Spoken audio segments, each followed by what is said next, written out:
A requiem is a song for the dead, those who have passed on but whose memory we carry with us. On that day, I couldn't save any of them. But maybe I can still save you. Resident Evil Requiem is the latest release in the Resident Evil franchise, and I think it is the best one by a long shot. I've sunk an ungodly amount of hours into this game barely a week after its release, and I think this game not only delivers on exceptional Resident Evil gameplay, but also tells a fascinating story centered around guilt, trauma, and hope. Grace Ashcroft has quickly become one of, if not my favorite Resident Evil protagonist ever, and I also think that her inclusion in the game serves as a companion piece, but also a foil to Leon. I think this is easily the most compact and best Resident Evil story out there. A really gripping tale of learning to live with trauma and regret. No Resident Evil game has really gripped me with its themes or even implied a deeper intention with the story quite like this one. By the way, quick disclaimer, this video operates under the assumption that you have prior knowledge of Resident Evil games, in particular RE2R and RE4R. It's not necessary, but some things might not make complete sense. With that said, let's take a deep dive into the world of Requiem and showcase why this game is the best in the series. The game opens on the... Jesus Christ! Why is it so big? Requiem is already scaring me in its first 5 seconds. Oh boy. Okay, but I do kind of love how this game has a very similar style to Alan Wake 2, at least when it's naming its chapters. Anyway, we open on the FBI office and are introduced to Grace Ashcroft. She is the biggest scaredy cat ever, and it endeared me to her right away. She isn't a typical RE protagonist, someone who's so badass and can handle anything despite being in danger. She's exceedingly normal. Grace is pulled into the office of her superior and is told to investigate the Renwood Hotel, and he so helpfully explains for us. We found another body, one that exhibits the same pathology as the others we've been investigating. Look, I know that's where your mother was murdered, and I know it'll be upsetting for you.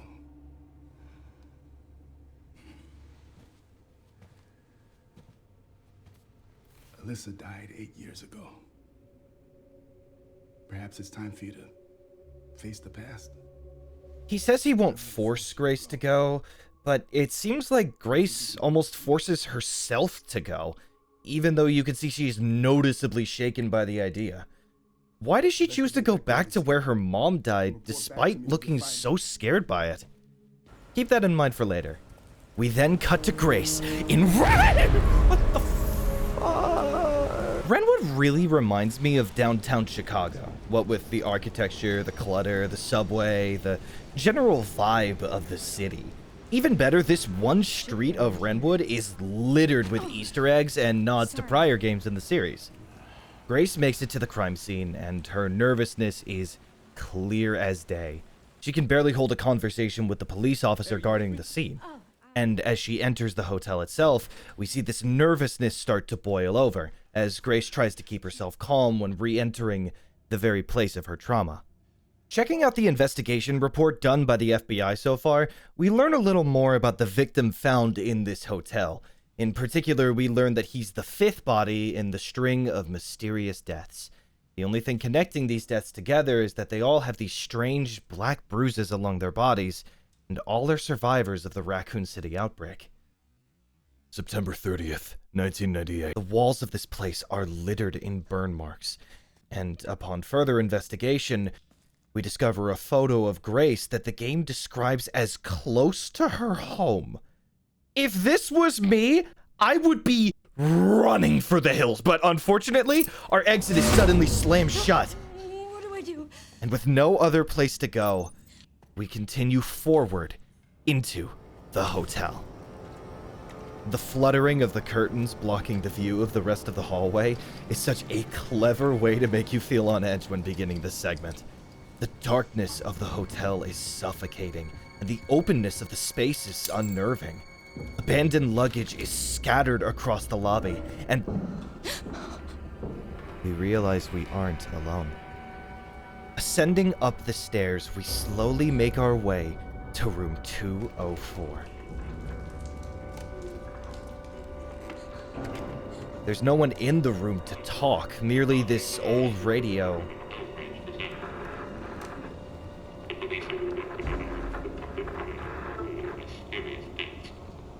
This song fucking sucks.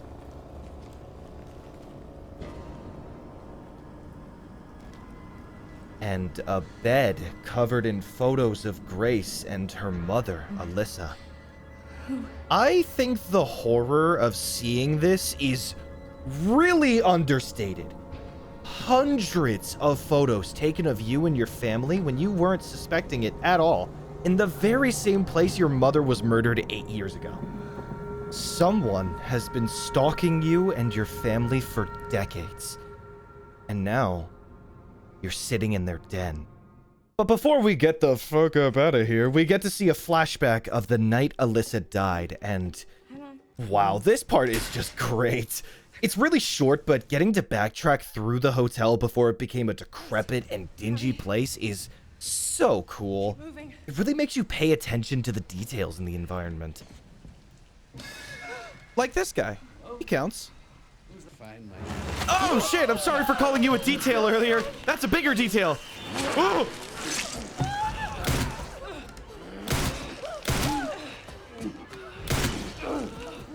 Grace and her mother attempt to escape, and look, this next scene is so fucking good on nearly every level. It just gets me fired up.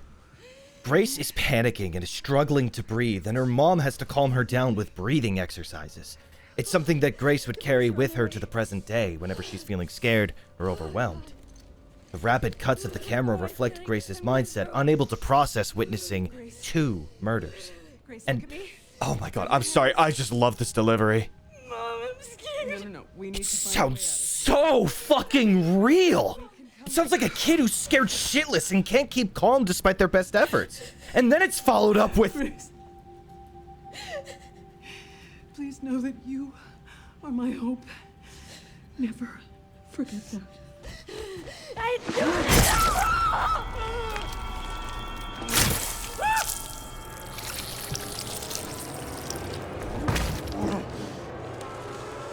Found you.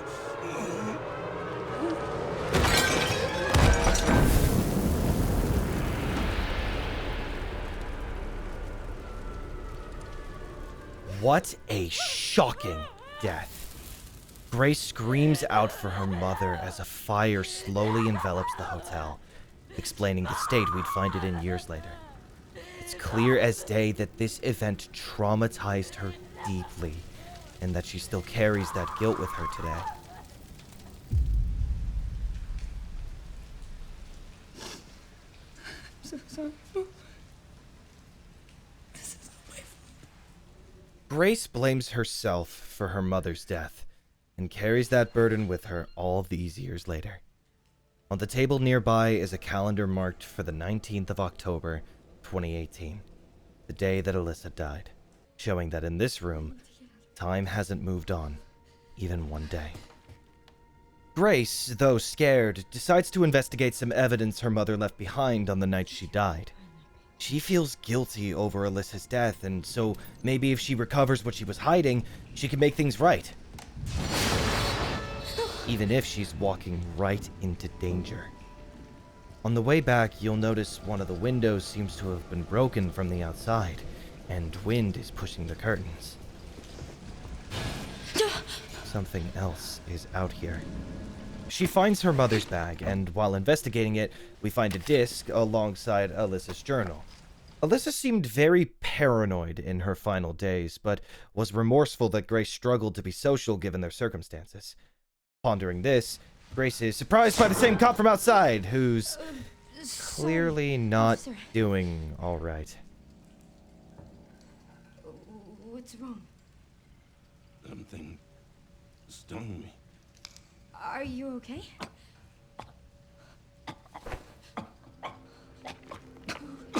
What do I do?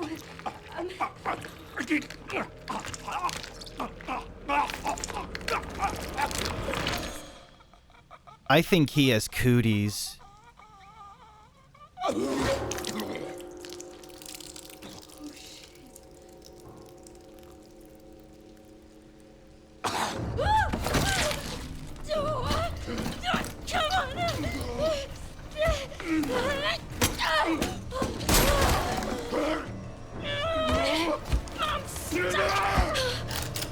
Throwing you right into the gameplay here was one of the scariest feelings I have ever experienced playing a game.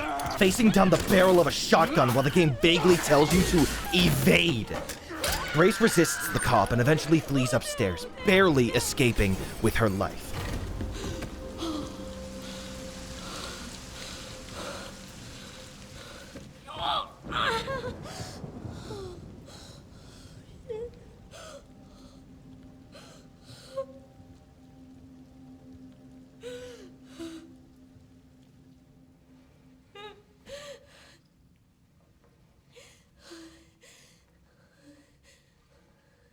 With hardly any time to process what just happened, she notices that lights are on further upstairs.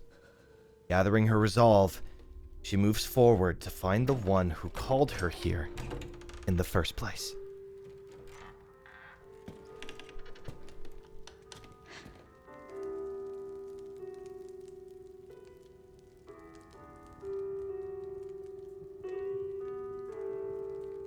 Maybe he's just taking a nap. Hello? It hasn't been easy. Okay, yeah, he's definitely not napping. But after much effort, here we finally are. Who are you? Grace's stuttering in this game is so well done. I'm the one who planted that body. I'm the one that brought you here. I know now that you're the one that I've been searching for. The special one. The chosen one. Miss Ashcroft. Mr. Guy? Uh-oh. 1 out of 10! Pass! No, fuck, sorry I said that. Don't you think it's funny how it's called the Renwood Hotel even though it's just crows outside? Holy fuck, that was so fast. Oh, sorry. Rest now, Grace.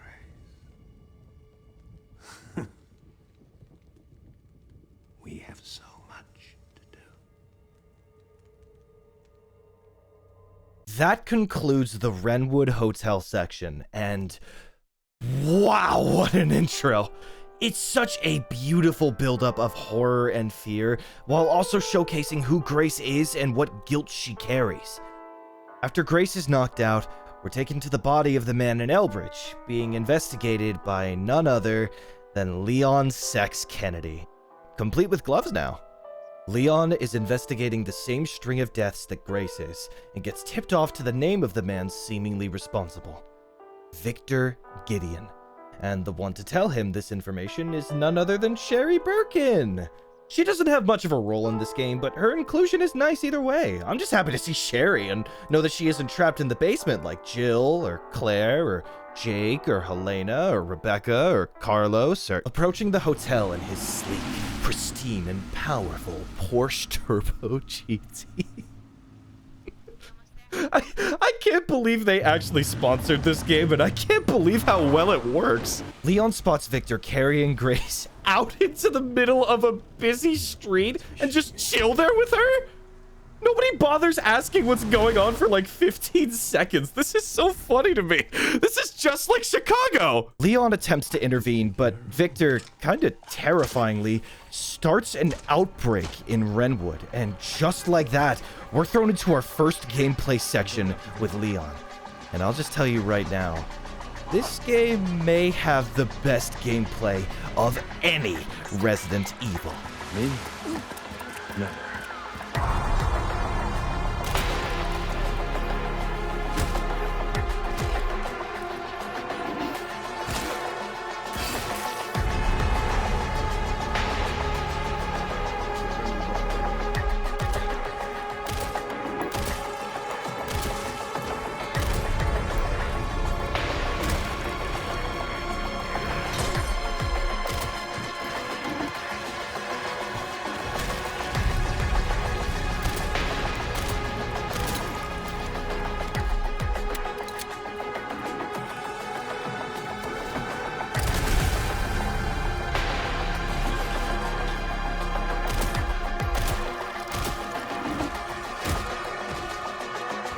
Clearly building off of Resident Evil 4 Remake, Leon's gameplay has never felt so smooth, so creative, and so fun to play. Fighting off the infected in Renwood is also a really fun intro because you have to identify who in the crowd of people is infected or not, and do your best to save as many people as possible. Though Victor escapes, Leon still has a lead to track him down, a building Victor owns called the Rhodes Hill Care Center. But before we head over there, Leon takes off his glove to reveal that he's exhibiting the same symptoms as the bodies of the Raccoon City survivors. It seems that whatever illness killed them, Leon has it too, and now his life is on a much shorter time limit. He wears his gloves to cover up his symptoms, to hide them away from sight. Remember that. It's important.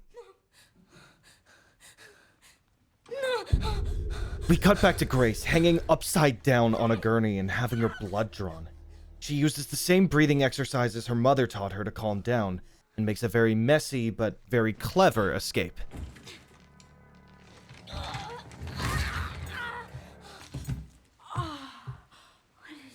What he did to you was make you lose your jacket, Grace. Seriously, you looked so fucking cool in that thing. That is by far the biggest loss of this game. You know, speaking of your jacket, it kind of reminds me of... Oh, man. Grace stumbles out of the lit room into the darkness of the hallway. Everything about this environment is meant to scare the shit out of you. The door straight ahead is shrouded in darkness, and the hall to the right is barely illuminated by a harsh red hue. If you turn the light on, you'll see a horse statue at the end of the long hall that's so perfectly placed to make it just hard enough to tell what it even is. Before it, though, is a broken hole in the ceiling, and I've played enough Alien Isolation to not trust ceiling holes. Hell no. The most striking part about this place is the darkness, as your sole sources of illumination are a few rooms and a fucking lighter. You can't see anything, and so it forces you to pay attention to the subtle audio cues. Dripping of water, the emptiness of the halls, the swinging of the lights, and something moving above you. Don't trust the ceiling holes! Entering a completely pitch black room, we find a storybook on the Shadow Ghost. And whoever illustrated this book should be taken out back behind the gas station and shot. And at the very end, written in a crimson red, "Stay in the light." You got it, storybook. I'll make sure to stay in the light. So we move into another completely dark room and are surprised by a corpse.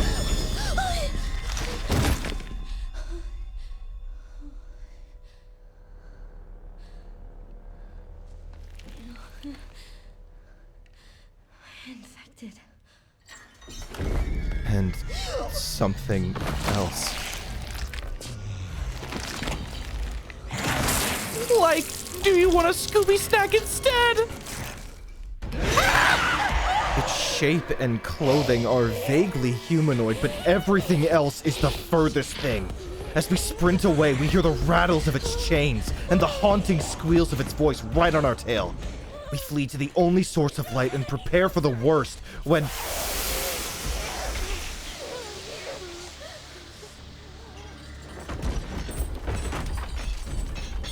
Well, at least the light worked. Thanks, storybook. I really hate you, though, ceiling hole. We return to the nurse's station to find a toolbox that'll help open up our escape.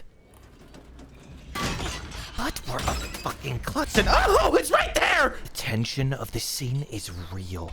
Grace pleading for it not to come this way, first seeing its hand and then its face, illuminated by the creep light as it slowly creeps its way into the room.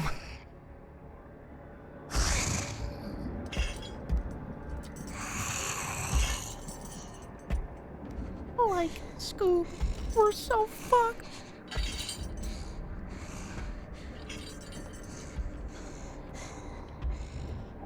Reggie, you went to McDonald's. Where are my ruggets? Nope, fuck you. fuck you, fuck you, fuck you, fuck you, fuck you. That's what it sounds like when it screams. Oh, thank God it didn't spot us. Now let's get... Go, go, go, go, go, go, go, go, go, go, go, go, go. Okay. Can't get me in here. Oh. My God. The only thing stopping the monster is suddenly snuffed out. And now, you have to make it back to the only other place of safety. Down at the end of the hall. And of course it's there! We thankfully find a way around it and make it back to the only remaining source of light left. Never mind! With our means of escape in hand, it's now a mad dash to the exit with the monster right on our heels.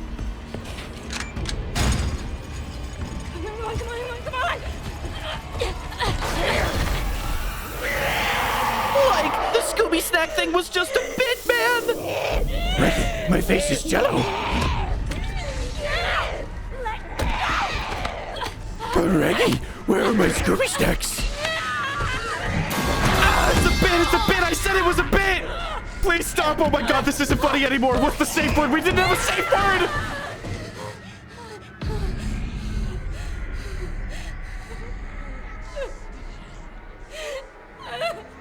When the E roleplay gets a bit too real. With Grace's life in the balance, we suddenly cut to Leon, driving around in his Porsche. Fun fact, the license plate on the end is a little code.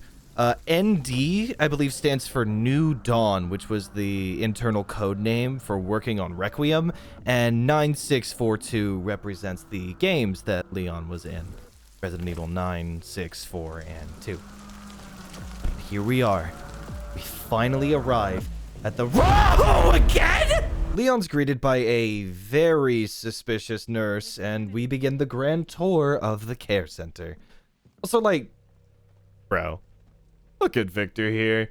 He stands out so much. He looks like a supervillain. How did nobody say anything? It doesn't take long for things to go horribly wrong. Code 6, all staff initiate emergency protocols.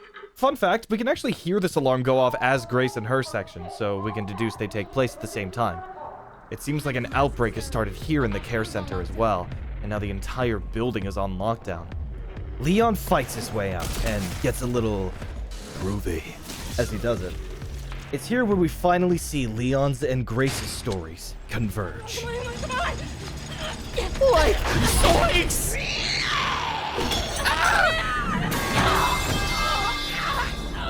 Fuck, what's the safe word?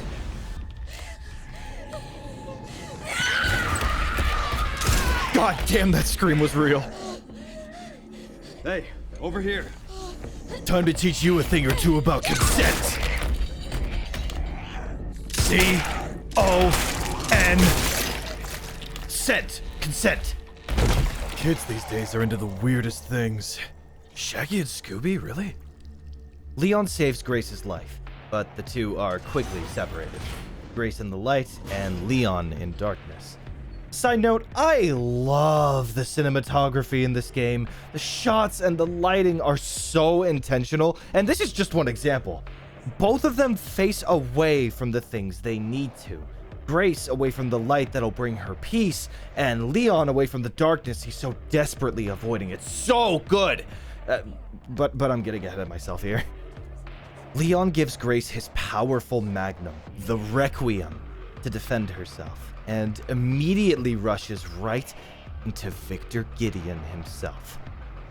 In fact, he rushes so hard that he instantly gets choked out frame one. This is so funny to me. This cocky motherfucker gives his most powerful weapon away without a second thought, and then immediately gets fucking manhandled.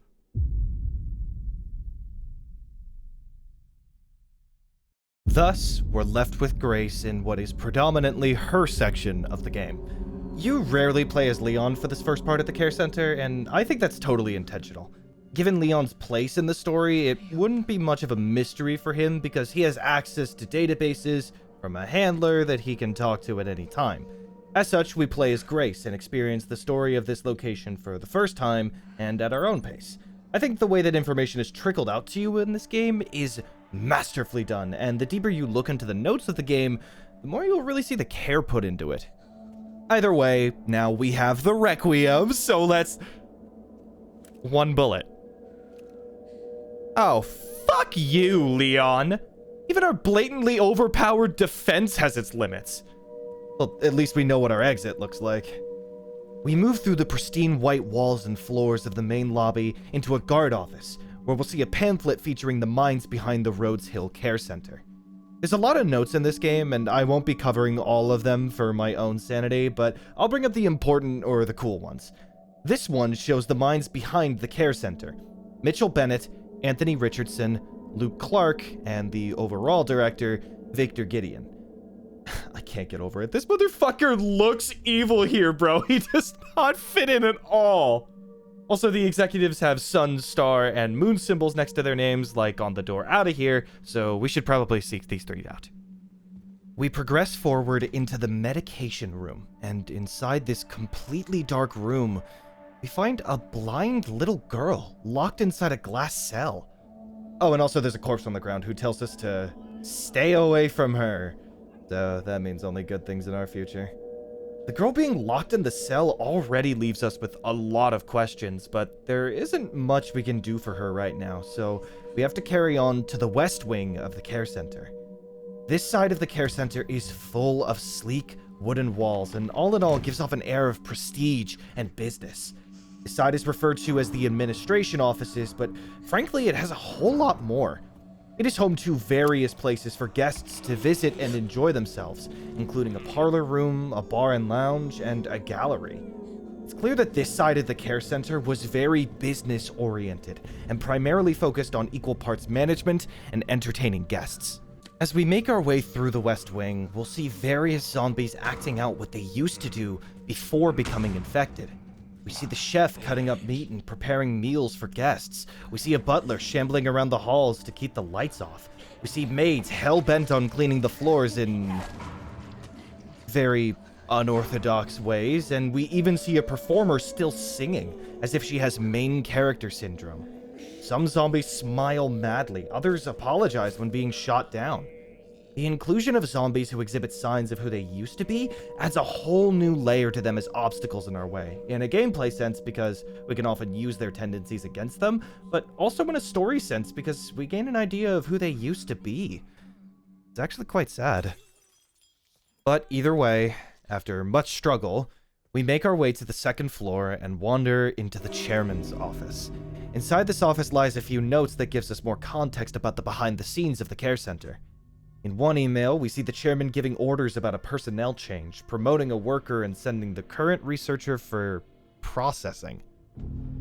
Huh. Wonder what that means. And another note we can find is crumpled up in the trash and is presumably from Victor Gideon himself.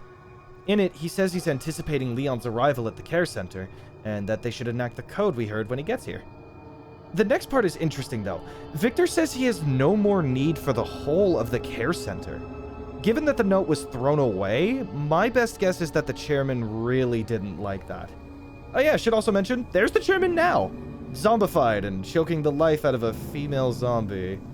If we follow up with the idea that zombies act out how they used to be before they turned, this paints a very grim picture for the chairman of Rhodes Hill, Mitchell Bennett. Based on the clues we found, it seems like Bennett was utterly ruthless in his running of Rhodes Hill to even the staff. He saw himself very highly, hence why he didn't like the idea of being thrown away by Victor. Even so, the best thing we can do for him, and everyone else around him, is to put him down for good.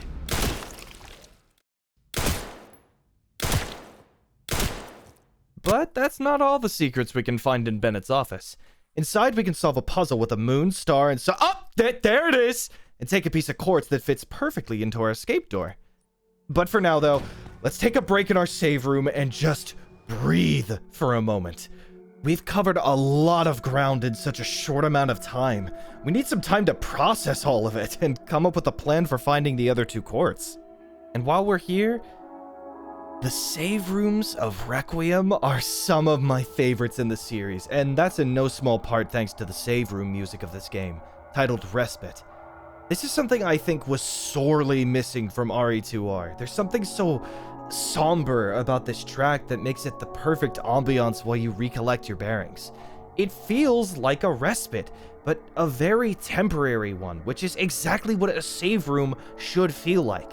On repeat playthroughs, I feel like save room music should embody a sense of preparation, as in you know your routing and what you need to get to progress, and again, I feel like this theme nails it perfectly. Fuck, I love this theme. We check in on the blind girl again, and I'll just tell you right now, her name is Emily. Emily says that she was given some medicine that caused her to go blind, and that she had a neighbor, her friend, named Marie. Marie is obviously not in her cell, and so we can only guess what's happened to her. I'm watching you, ceiling hole. Grace also ends the conversation in quite possibly the funniest way once Emily starts getting creepy. When it happened, I was happy it wasn't me.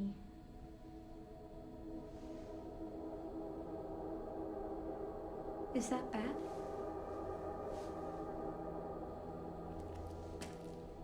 I'm just gonna keep looking around. Now it's time to tackle the east wing of the care center. We woke up on the second floor, so we already know what's up there, but as we head into the East Wing's lobby, it's clear to see the stark difference in appearance from the West Wing. The East Wing is decorated like a hospital, and much more closely matches with the main lobby's look. To me, this illustrates a clear class divide from the West and the East. The West is for the elite, full of entertainment and luxury, priority guests, whereas the East is for the commoner, where they only get a compact waiting room and lifeless decor. Complete with a blood lab, examination room, and isolation ward, if the West Wing was about administration and management, the East Wing is about operation, executing on the direction from the West Wing. We eventually find our way to the blood lab and pick up the blood collector, which I think is one of the most clever additions to a Resident Evil game. You can pick up and hold blood from either enemies you defeat or buckets of blood lying around the care center for some reason, and you can use the blood to craft important items like ammo or med injectors. This is a whole other layer of resource management to worry about with Grace, and it allows for a lot of creative expression with your gameplay. Will you craft more ammo just in case you're spotted and need to shoot your way out? Or will you craft the item that can only be used from stealth but ensures a kill on an enemy no matter what? Wait, what's that say? Prevents corpses from mutating? Wait, they mutate? Suddenly, it's a lot more like Resident Evil 2 Remake, where you can never be fully sure if an enemy is dead or not. The only way to be certain is to... hold on, I'm just gonna... There we go. We pass by the isolation ward, locked by a level 2 clearance gate, on our way to the lead researcher's office. Now, the lead researcher's name is Anthony Richardson, and while I wasn't able to determine if he was a zombie in the game or not, we do learn a little bit about him from a few notes scattered around his office. We see a note he left for his secretary, saying he misplaced the key for the puzzle box in his office. Unfortunately, that's the puzzle box that has another quartz in it for our main escape door, so we gotta find a way to open it. Additionally, we learn that Richardson was the one who ordered the blood collector we have now, so... thanks, dude. Besides that, there are a few photos of him standing in front of the puzzle box, looking proud in his line of work. Richardson is by far the executive we hear the least about, but from what I gather about him, I got the sense he was probably looked down on by the others here. He was clumsy enough to misplace his key, and even his subordinates didn't have much faith in his decision-making. So while we never see his body, I think that's kind of fitting in a way. The executive with the least amount of respect, perhaps because he decided to get his own hands dirty with his research, is the one who's lost to history. Regardless, we can use those photos to determine the combination to open the puzzle box, so let's head over to the conference room and... This monster is called Chunk, and he's our new stalker through the East Wing. A hulking, fat monster obsessed with making you its next meal. Chunk peruses through the East Wing looking for his next bite to eat. Later in the game, we learn that this thing was once a patient named Timothy Jackson, whose symptoms included irregular eating patterns, with a particularly strong fixation on human flesh. How he grew this large is beyond me, but just past Chunk, we can also find a series of medical records on other patients, and we learn yet another cool detail about Requiem's world. Nearly every identifiable zombie in this game has a name. Timothy is Chunk, but the singing woman in the bar was named Selena Corey. The one in the conference room is named Eileen Zimmerson, and a zombie downstairs who reacts poorly to loud noise is named Martin Case. Sure, very small and frankly ignorable details, but they confirm that the patients here were experimented on and are just some fun additions to make the center feel very lived in. Shut up, Selena! Either way, we'll make our way back to the lead researcher's office and open up that puzzle box. Never mind! After he says some supervillain mumbo-jumbo. Why did you kidnap me? Kidnap you? I liberated you. Basic. You're quite unique. Boring. Through you, Elpis can finally be set free. Bitch! We narrowly escape Victor, claim our prize, and finally drop it back off at the main exit. Along with the second quartz, we also see some research notes left by Victor, in which we gain a glimpse into the true purpose behind Rhodes Hill's existence. Victor Gideon is a disciple of Oswell Spencer, founder of Umbrella, and is looking to carry on his work. It seems that Spencer's research was focused on blood transformation to evolve the human race. In what way, we don't know yet, but we learned that the outbreak in Renwood and the outbreak here must have been caused by this mutated strain of the T-virus. But with 2 quartz safely dropped off, we can use the ID wristband we took right before Chunk tried tooking us and head over to the care center's garage. Inside, we do some more Resident Evil puzzles, open this thing to open this other thing, to put this thing here, to gain access to this area, but before we leave, we... Dude, you cut me off so many goddamn times. Can I please just follow my script? After escaping the garage, we head upstairs to the records room and discover a horrifying note. A background check done on Grace. Only a few weeks before Grace went to the Renwood Hotel, she was being investigated by a private detective, stalked and observed. Put in conjunction with a journal entry from Victor and the many photos we've seen scattered on the bed at the Renwood Hotel, it becomes clear that Victor has been hunting down Grace for over 2 decades, all without her even knowing about it. I know I said it earlier, but seriously, think about how scary that is. Anyways, we actually do some more Resident Evil puzzles this time, weaving our way through the zombies in our path, and finally, we open up the isolation ward. It's here we learn about how some zombies are mutating into something far more dangerous, called blister heads, which thankfully we haven't seen just yet.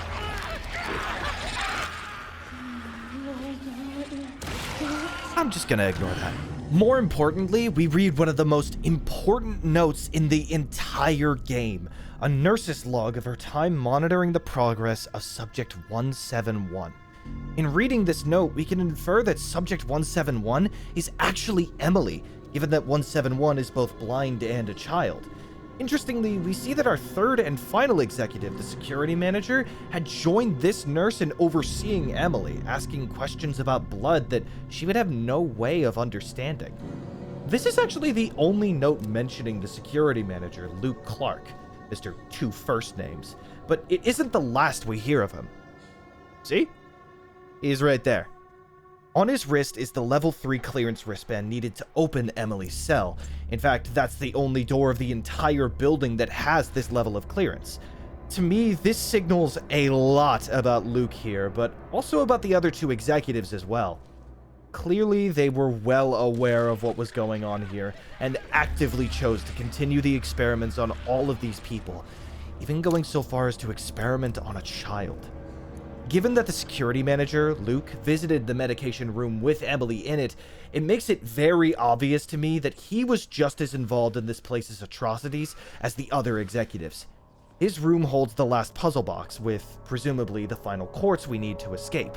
Only the symbols are missing and only the braille is left on them. How do we solve this? If only there was someone who knew how to read Braille and was reading a book with Braille, and it's Emily. Let's go get Emily. Grace returns to Emily's cell and frees her, taking her back to the puzzle box in the security manager's office, trusting Emily to solve the puzzle for her. It's like a giant puzzle box. I love that line delivery so much. Up next, this is the first time that Grace really steps out of her comfort zone, and you really feel it. Zombies are right outside. You handle this. I'll, handle that. She is clearly scared shitless and doesn't want to do this, but steeling herself, Grace willingly steps into danger for the first time ever to protect Emily. After a tight defense segment, we return to Emily having solved the puzzle box for us. With everything in hand to escape, a new challenger cuts me off again! Only it isn't a new challenger, it's the same monster as before! Having survived 4 massive gunshot wounds to the face, it steals away Emily as we give chase. And in the next room, we see this. Grace is clearly terrified of this hole into total darkness, but once again, her guilt motivates her choice to jump right in after to save Emily. By now, you'll have noticed the pattern. Grace's predominant motivation isn't selflessness or even fear, but guilt. Guilt is what pushed her to investigate the Renwood Hotel. Guilt is what pushed her to find her mother's bag. And guilt is what pushes her down into the depths below Rhodes Hill.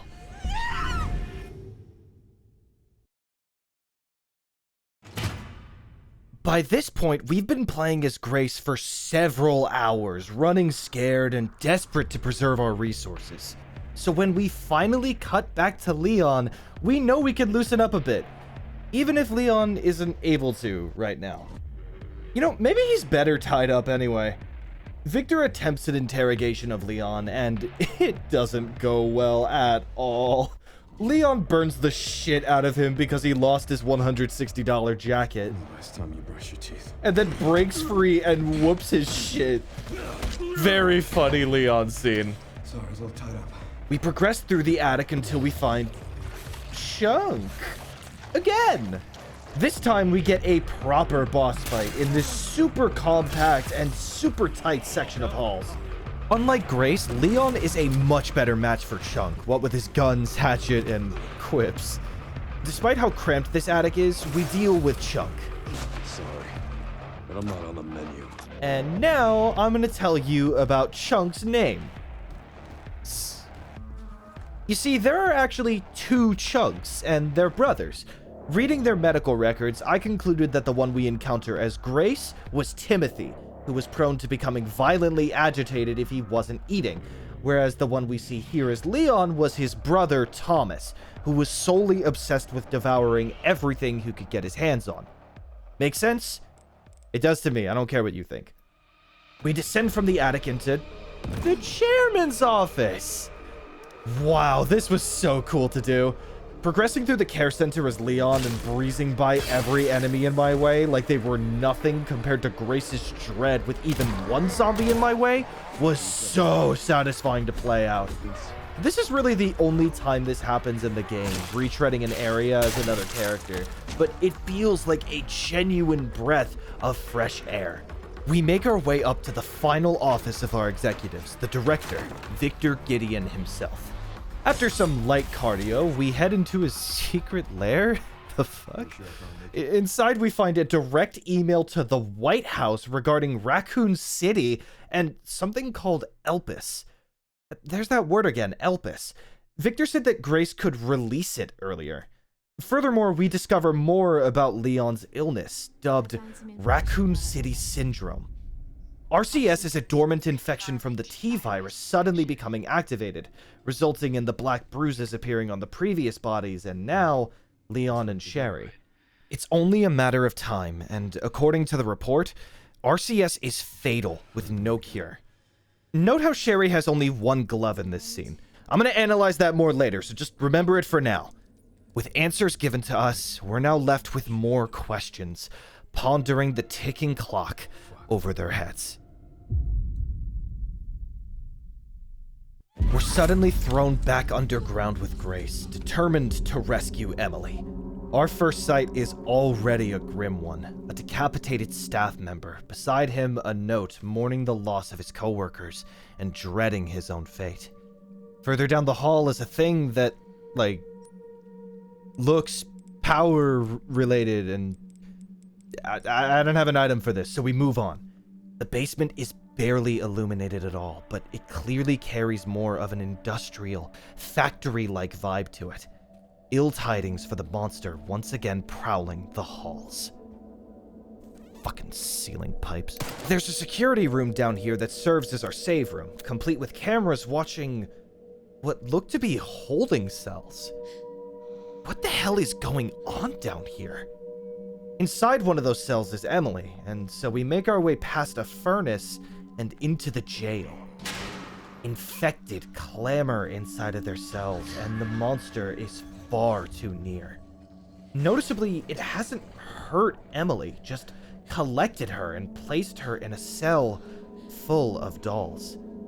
Acting out its past life, maybe? Perhaps this monster has more to its story than we realize. Determined to free Emily, we're tasked with finding 3 joint plugs to power open the cells, and already we see how Grace prepares herself to face it down. You can do this. For the first time in the game, she's hyping herself up, boosting her confidence only if slightly. Her devotion to rescuing Emily gives her focus. It assuages her fear if only for just a bit, and pushes her to be braver. It's a tease for how this game presents its primary theme, but I'll save that analysis for only a little bit later.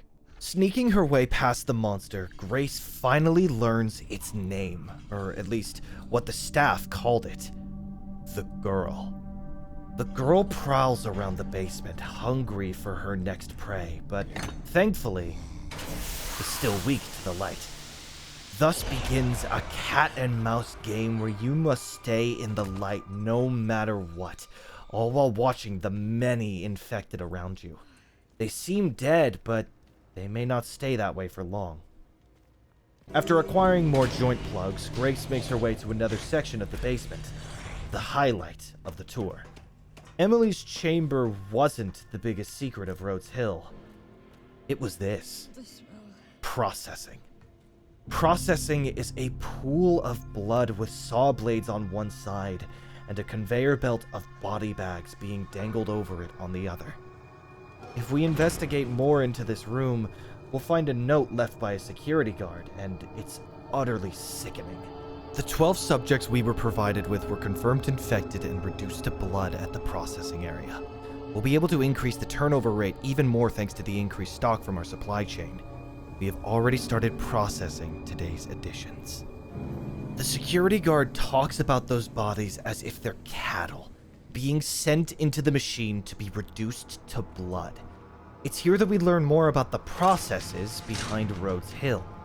In order to investigate blood transformation, you need to source the blood, and so you would send patients and experiments, even researchers, to make more of it. What exactly Victor Gideon needs the blood for to evolve humanity still isn't clear yet, but we finally found out how it all works. Anyone unfortunate enough to find themselves at Rhodes Hill is experimented on to the point of becoming a monster, shredded until only your blood is left, or trapped in a cell with no way out. Regardless, the patients here at Rhodes Hill have no agency whatsoever. The only people here with agency are the people operating this building, the executives. They are the true monsters here. We move over to the other side of processing and have to fit in between bodies on the conveyor belt to obtain the last plug. Right before we reach it, though, we must first descend into the processing belt itself to reach the other side. Only... What? Fluid drainage complete. Processing will now begin. This section is a desperate fight for your life. Even one mistake could cost you enough time to get caught in the saw blades. The only way to survive is to outlast processing, and after enough time has passed... Processing complete. we make it. We obtain the last plug, but on our way back, have to take a quick dip. Blood-soaked, Grace prepares to gather the plugs together when... Stupid ceiling holes! Fuck! We make it back to the cells and open them all up, zombies included. From here, we gotta book it to an elevator that's been powered up, our only way out of the basement. The tension of this scene is palpable as the girl descends in front of you and slowly closes in on you. With just enough time, the door closes and you and Emily ascend, finally free of the nightmare of the basement. Grace? Are you hurt? I'm okay. What's going on? I'm not okay! I'm not okay! I'm gonna exercise my Second Amendment in American rights! Fuck you! This is what I get for finding a match for my Scooby-Doo roleplay off Reddit. Got room for one more? Like, I don't want to do this bit anymore, man. I came up with this during editing!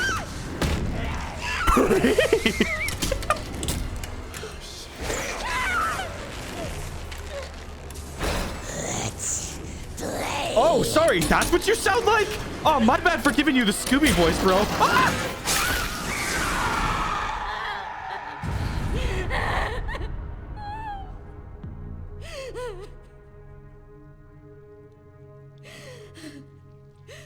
Fuck, what a segment. The girl speaking, Grace nearly losing her leg, all of it is just, peak horror. Grace once again does her breathing exercises while Emily searches to comfort her. It's clear that the two of them trust each other a lot, and now Grace is more determined than ever to escape with her. With the final courts in hand, the two finally make it outside to the courtyard. Finally. We made it. It's a very silent joy. We finally make it outside after enduring so much, but it still feels like there's so much more to come. And that's partly because of Emily's very subdued reaction. Emily? I don't know. We approach a helipad when suddenly... Hey! This is Harry, an old war veteran with a bad leg. But he's a pilot, so maybe he could fly us out of here. His inclusion in the game is honestly pretty jarring to me, and probably one of the only marks against the game I can think of. We'll get to why in just a sec here, but for now, he offers us a way out via helicopter if we just grab the key from his boss's house? I don't know. It's called the VIP suite.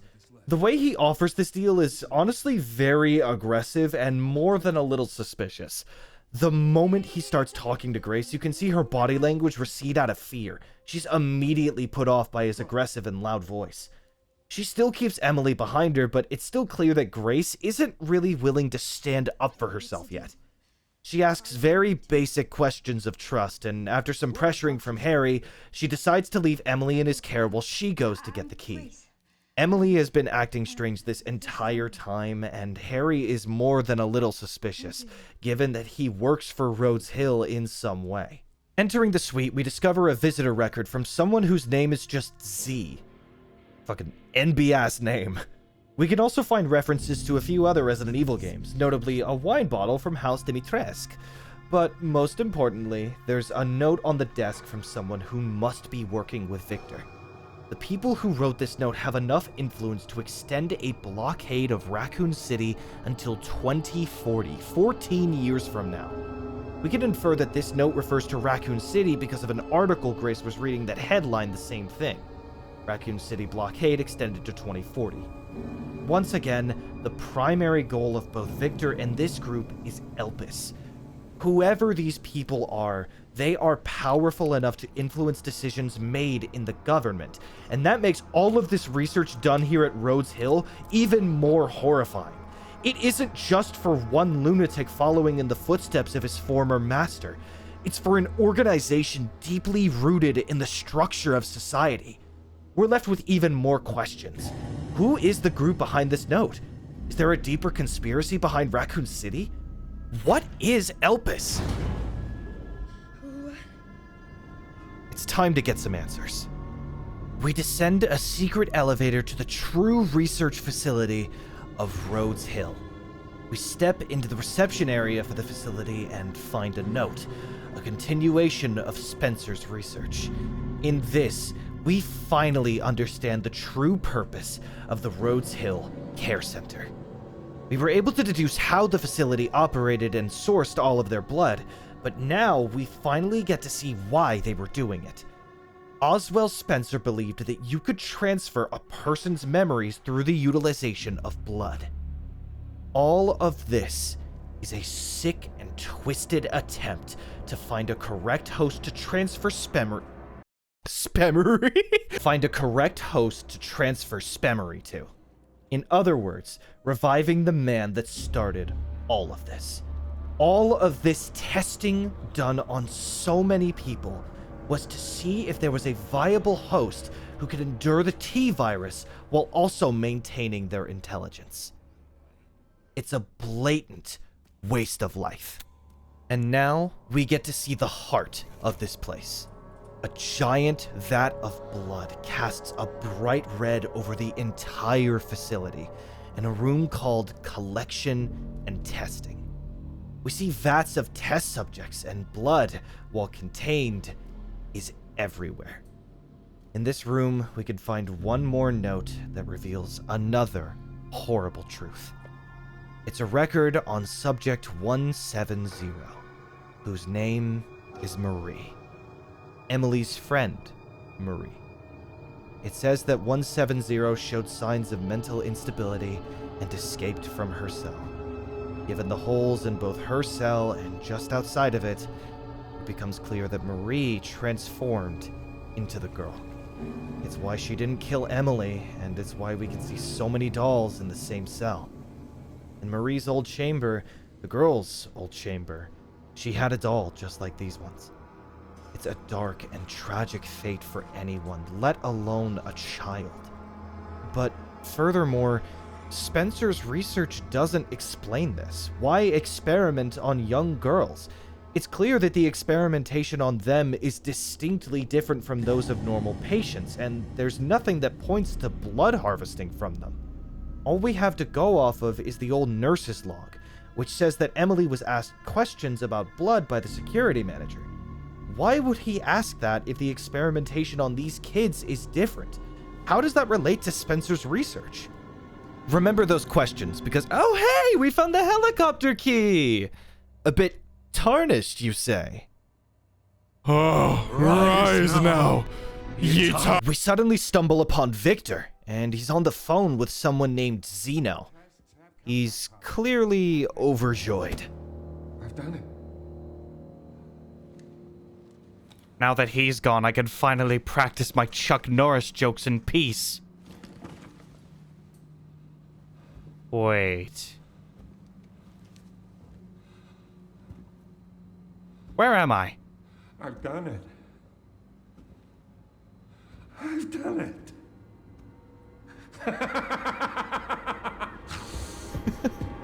I love that sudden cutoff of the laugh. It's so goofy. The self-destruct sequence is activated, of course. We gotta get the fuck out of here. Casually jogging through the self-destruct sequence, we use the handy-dandy fire extinguishers to clear ourselves a path forward.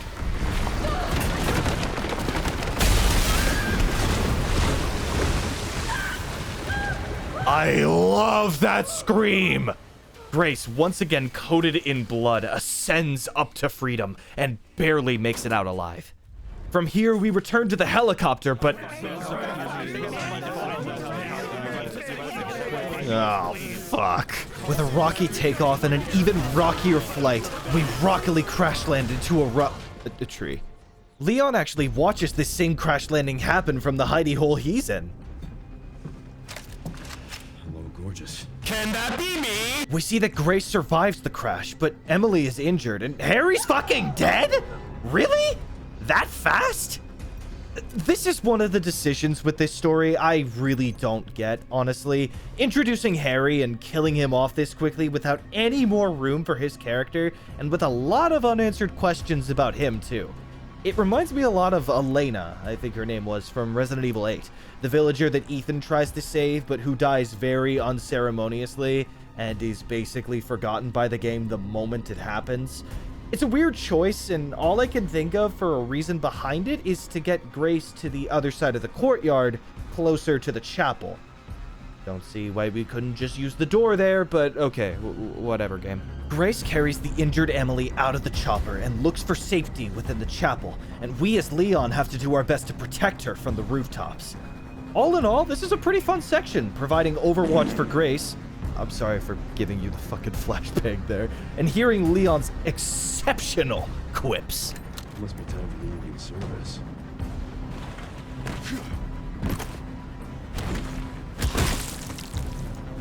Excuse me.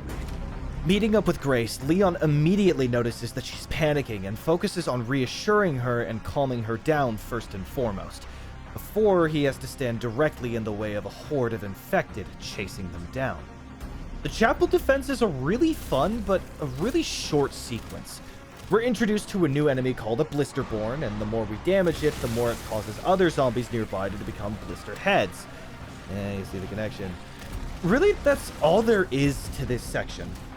Leon's gameplay has never been longer than 10 minutes at a time, but each time you play as him, it always serves as a relief, a moment to breathe a little easier from the horror of Grace. The tone of Leon's gameplay and the tone of Grace's gameplay are completely different from one another, and it genuinely baffles me how well they work together in practice. Both serve as breaks from the other. They serve as counterparts that ironically work better together. We've been mostly playing as Grace so far, playing a game that's very slow, methodical, and prioritizes puzzle solving and resource management. Poor preparation or bad inventory management are the primary ways you will fail as Grace. Leon's gameplay, however, is much more about moment-to-moment decision-making. Throughout the entirety of the game, Leon's inventory was basically never an issue for me. As such, his gameplay focuses on good decision-making and adapting in the moment. You're offered a lot of freedom when playing as Leon, but the tension comes from the compact spaces you're usually put in and the chaos of having to make quick decisions to survive. In short, Grace, prepare and watch resources. Leon, act quick and kill everything. Like I said, they work very well together in practice. I came up with a cool analogy for this. Going from Grace to Leon is like an exhale. Your muscles loosen up a bit and you feel more free to do things, but you need to take a breath again pretty quick. Hence, Leon's sections are pretty short.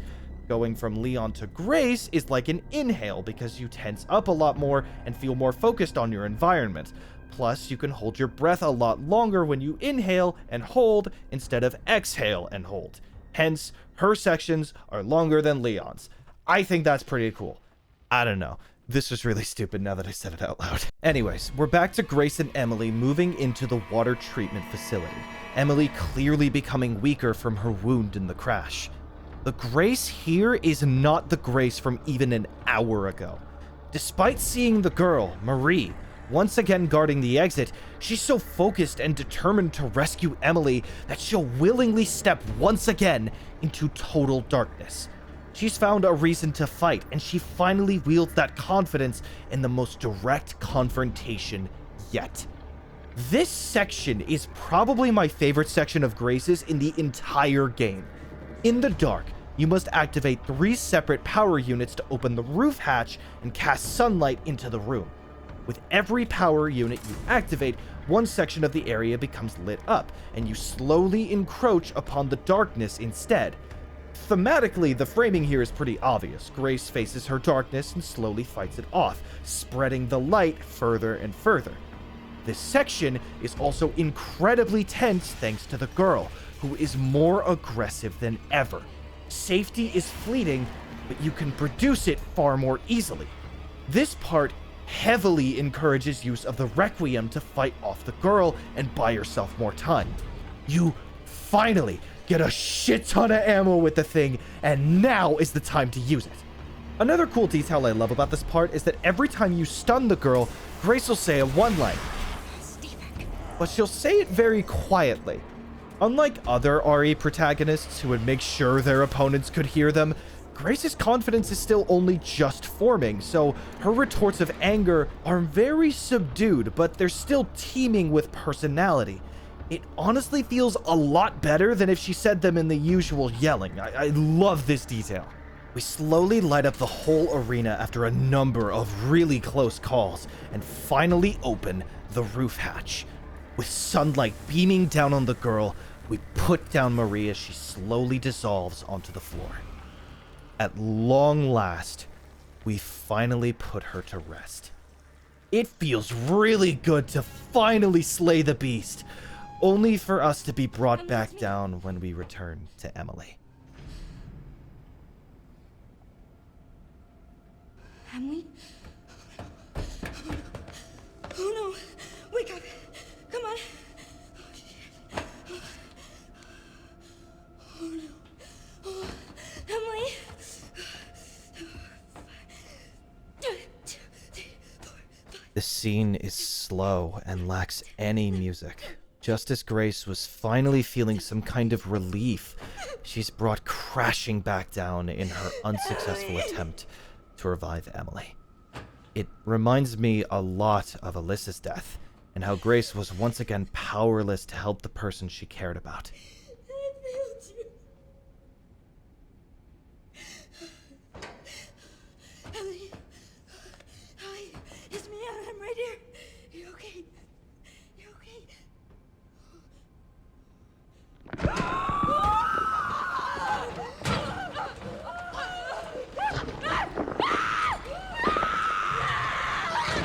Emily turns into a monster, in a way that I imagine was very similar for Marie. Grace's guilt and failure has been made manifest and come back to haunt her. Emily has become the very thing Grace has been running from this entire time. Leon intervenes, and despite Grace's pleas for mercy, he knows all too well when something is too far gone to save. We have to play it ourselves, killing Grace's hope, which has become twisted and mangled into something that would kill her.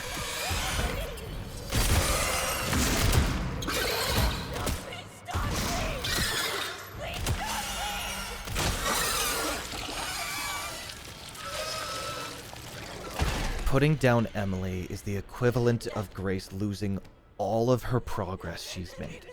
Having tied so much of her hope to Emily, when it gets shot down right in front of her, Grace's only thing to fall back on is the same thing that's guided her already.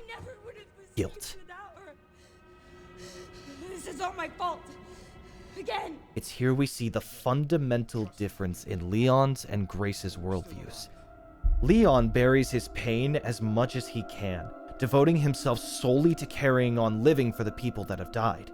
Leon hides his trauma because he feels like he failed those people. He distances himself as much as possible, clinging to fleeting joys and jokes, solely devoting himself to saving as many people as he can. Leon hides his scars of Raccoon City, literally, under his gloves. He literally hides away his past, his infection, because he is so scared to confront it, scared of feeling like a failure again. Grace, however, is utterly consumed completely by her guilt, to the point where it dictates every choice she makes. The only reason she hasn't tried to escape alone or do what she herself wants is because she would feel ashamed of herself. Grace actively walks into hurting herself because she can't handle feeling regret over her inaction. She feels responsible for their deaths. She believes it's all her fault. What the two share in common, however, is their trauma and their means of recovering from it. Both of them find comfort, find hope in helping those who need it. Leon came here to save Grace, and Grace only found the strength to carry on through saving Emily. The both of them became stronger through other people. They're just at different points in their journeys. Grace was scarred at a young age 8 years ago, and Leon has been burying his trauma for nearly 30 years. So, far more accustomed to this, Leon makes a choice for Grace, removing her agency entirely, killing their hope. Grace, with nothing left to cling to, is now aimless. At Leon's pleas to carry on, she simply says, No. Wherever she goes, death always follows. She couldn't save her mother. She couldn't save Harry. She couldn't even save Emily. She couldn't save anyone. A feeling that Leon knows all too well.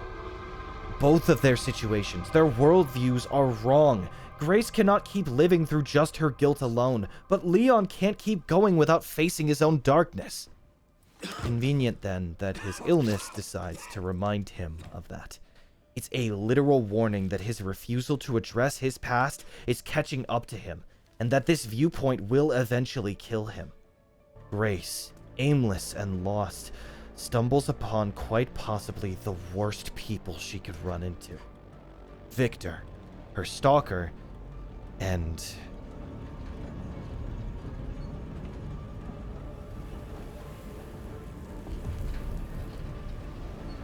my uncle that my family put a restraining order on! I mean, Zeno. I've been waiting for you, Grace.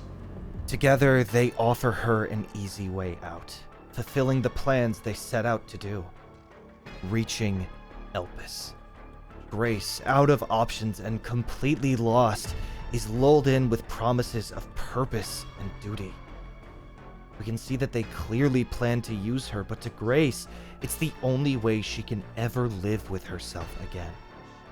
Zeno actually sums it up perfectly here. Raccoon City. You're the reason for its destruction, but you're also the key to building a brave new world. I take this line as both a literal statement, but also a metaphor. If we equate Raccoon City to trauma, then this sums up Grace's current mindset perfectly. She feels responsible, guilty, regretful over what's happened to her, but she can still rise above the past and build something new. But under the guidance of Victor and Zeno, is that brave new world really attainable? Wow. Genuinely, what a masterful section of storytelling, filled with so much nuance and subtlety. The game prompts you to save here, and we learn what the scene is called if we see it in the menu. A harsh reality. What a perfect name with so much meaning to be derived from it. It could refer to Grace's physical circumstances of being under the care of this man who looks and sounds a lot like Wesker, but I prefer the symbolic interpretation. A harsh reality refers to the unfairness and trauma of Grace and Leon's circumstances. Grace couldn't save Emily. Leon's illness is quickly catching up to him, and neither of them can do anything about it. Yet still, they carry on. For Grace, out of desperation for a purpose, and for Leon, out of desperation to save anyone. A harsh reality is confronting your demons head on, which is what this next act of the game is all about. A requiem as a song for the dead, a reminder to carry on for those we've lost. I can't let it happen again. Never again. I have to save you. Act 2 opens on Sherry Birkin and her one glove. She observes her infection, her trauma, and then quickly covers it up and gets back to work. Out of sight, out of mind. Given her only one glove, I'm inclined to believe that in a symbolic sense, Sherry's trauma from Raccoon City doesn't bog her down as much as it does Leon. It's still there, but she's done a better job of moving on from it. Leon drives down a very familiar road and past a very familiar gas station, while we learn that our attempts to investigate Elpis are being shut down from people higher up in the government. We've now seen multiple bits of evidence that the government is corrupt in some way, but now it directly impedes our investigation. Leon's sole objective now is to rescue Grace, but to do that, he'll have to go back to where it all started for him. He'll have to go back. The reveal of Raccoon City will go down as one of the best moments of this entire series. The hype I felt when I saw this title card and landscape was utterly indescribable. We learn that Grace is being taken to the crater of the nuke that destroyed Raccoon City. Leon, in order to save her, must go to the very center of where it all started. Thus begins Leon's main section for the game. After bouncing back and forth between Grace and Leon for so long, we get a pretty uninterrupted section of Leon for the next several hours. So buckle up.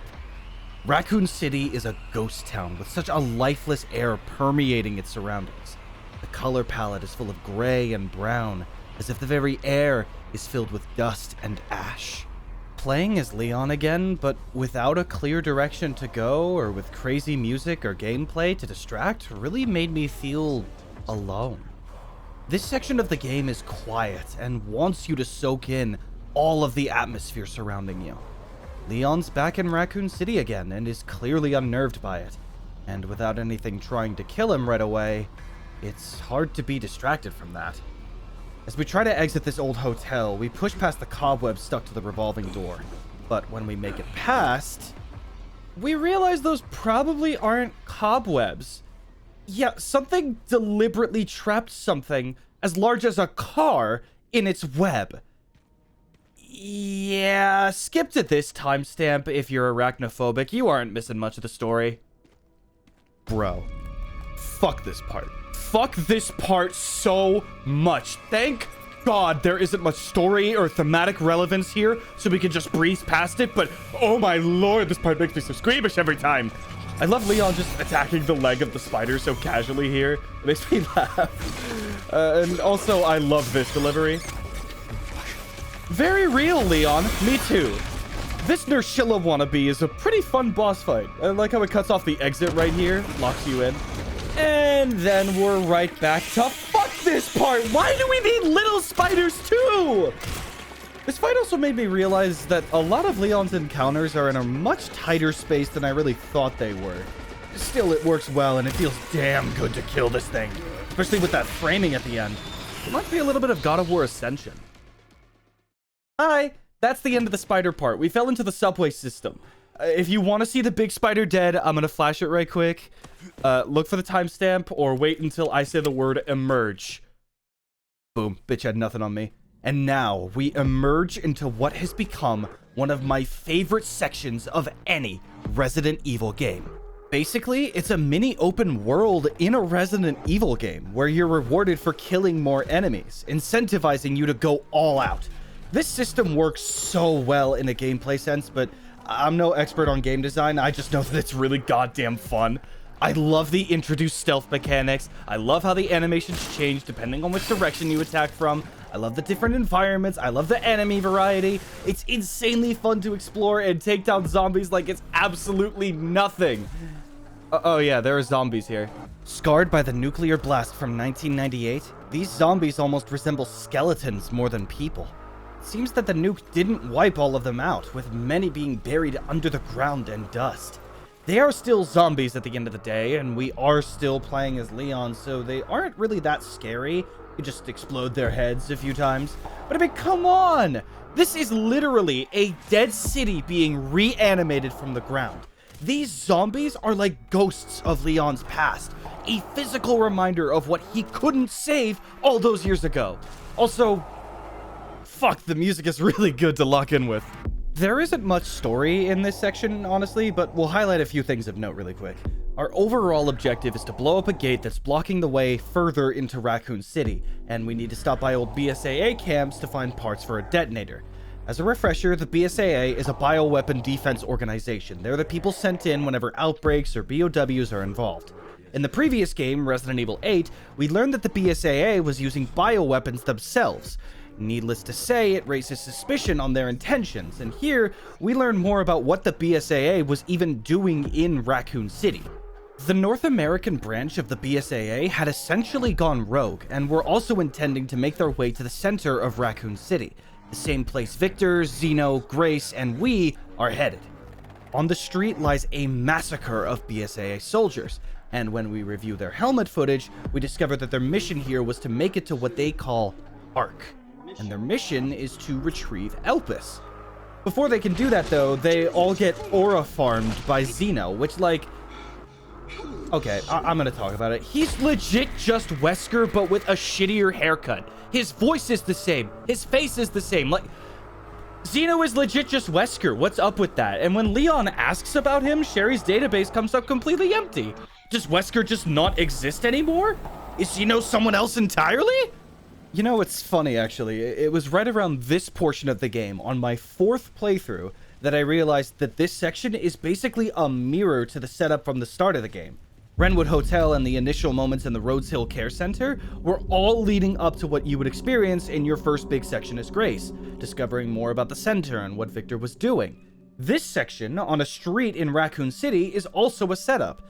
A big setup for the more linear segments you get to play as Leon, but also to leave you prepared for what's coming next. Very well done. Set up with a story in the first half and set up with gameplay in the second. I liked it.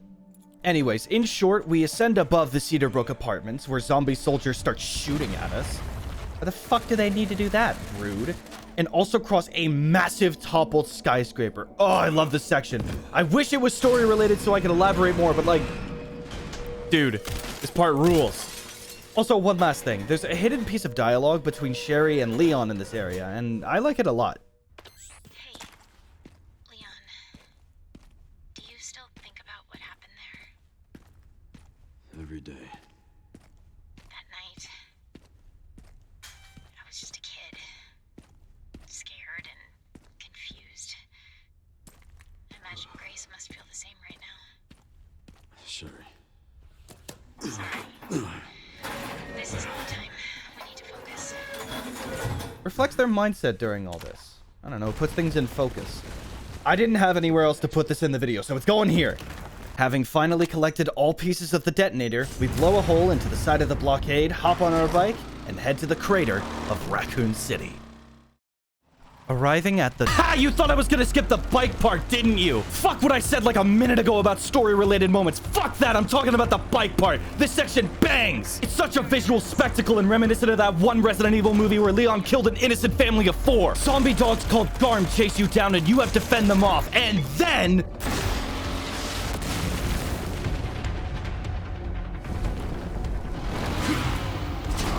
fucking motorcycle chase.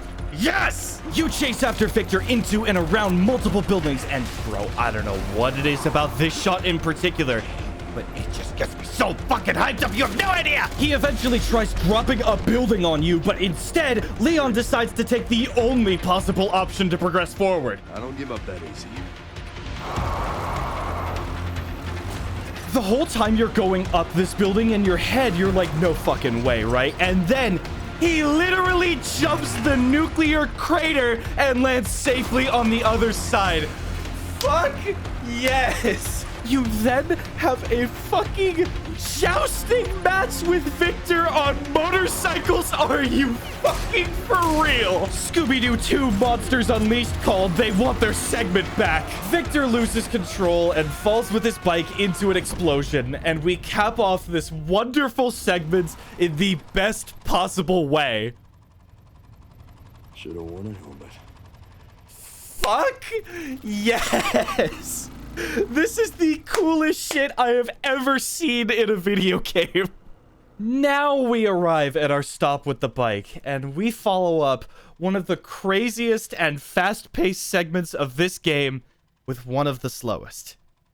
Again, the way this game handles pacing is so abnormal to me, but it hits so good every time. Leon progresses through a very familiar car wreck, down a very familiar set of stairs, and up again to see a very familiar building. Can't believe it's still standing. Part of me wishes the marketing for this game didn't reveal the RPD at all, because when I got to this moment, all of my excitement started to crescendo like you wouldn't believe. Imagine someone who doesn't know that the RPD is in this game and has played RE2R. Bro, their jaw would hit the fucking dirt. Leon approaches the front door, undoing the lock he himself put on the gate outside. He's finally unlocking his heart and facing his trauma head on. He hesitates in front of the door, the camera hiding his eyes from us. And with some beautiful center framing, he slowly opens it, letting back in all the memories of his past. His eyes are still closed, afraid to open and see it all again. He thinks of Marvin, his superior, and the first one he knew he couldn't save.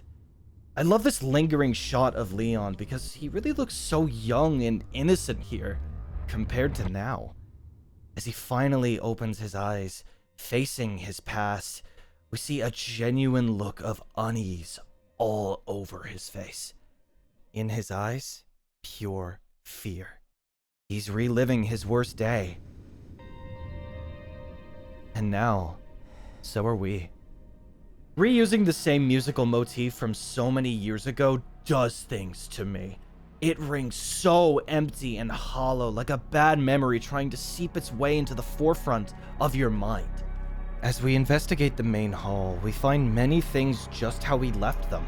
The typewriter, the item box, even the old door we were rescued from has somehow fallen back down, and that same poster is still stuck to it. We're not just facing our past anymore. We're walking through it. We discover another old BSAA camp with a surveillance photo taken in 2023 titled Ark. There are a couple more photos on the board here, but frankly, that's not the focus of this cutscene. The focus is on the old Welcome Leon decoration. I guess I never really thought about just how sad this decoration's connotations are until now, but this, in conjunction with a note we find right after, makes this simple decoration so goddamn depressing. And right beside that decoration is perhaps Leon's biggest fear written down for him. You can't save anyone. Leon's primary goal through these past games, especially with Resident Evil 4 Remake and this one, is his obsession with saving people. He hasn't changed at all from all those years ago in his desire to save as many people as he can, but it's starting to weigh him down. With every failure, every person lost that he couldn't save, he carries them with him. And soon enough, it'll be too heavy for him to handle. So reading this note that directly spits in his face must be just awful. And right away, we see who must have written it. Zeno in the East Wing, knowing that Leon was hot on his trail, laid a simple note on a table just to fuck with him. It's such a simple gesture, but it's so goddamn evil. What a prick. For now, though, we need to rescue Grace from him in the East office, but our only way there is blocked. So we look to the West End for a means to get to her. And in the first room we enter, my heart sinks into the floor. Investigating Marvin's desk, we see a notebook he left for the other officers in preparation of Leon's arrival to Raccoon City. Marvin tasked the other officers with helping throw a party for Leon, complete with decorations, food and drink, and gifts. It's an incredibly sweet gesture done by a really small group of cops.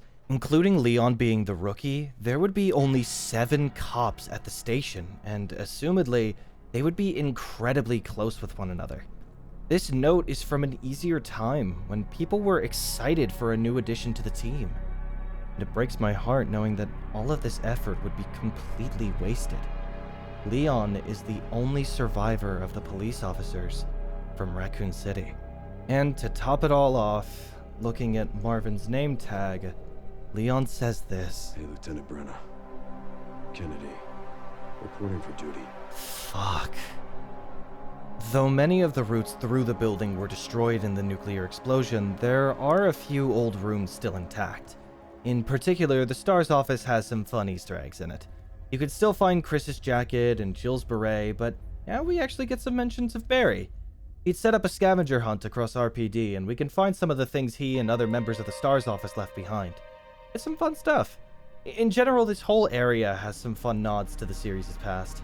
To make it to Grace over on the east side, we very cleverly use the old Jack from the library puzzle to open the door and make our way over to her.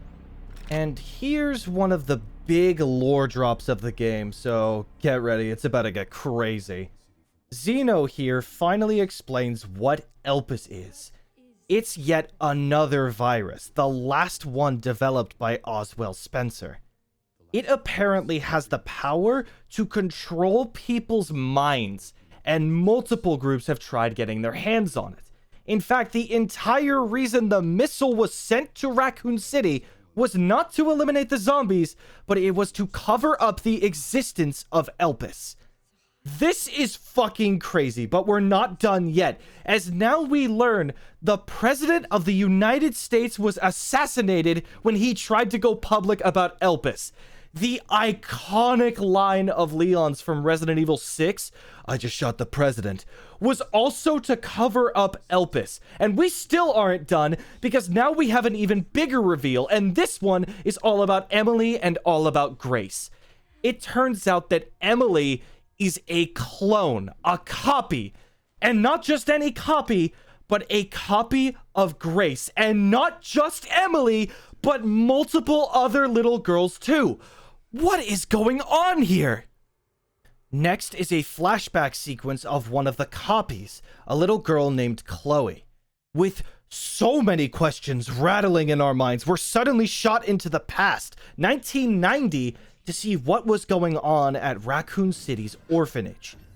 A lot of people complain about this section being too slow, especially on repeat playthroughs, and while I understand where they're coming from, I respectfully disagree.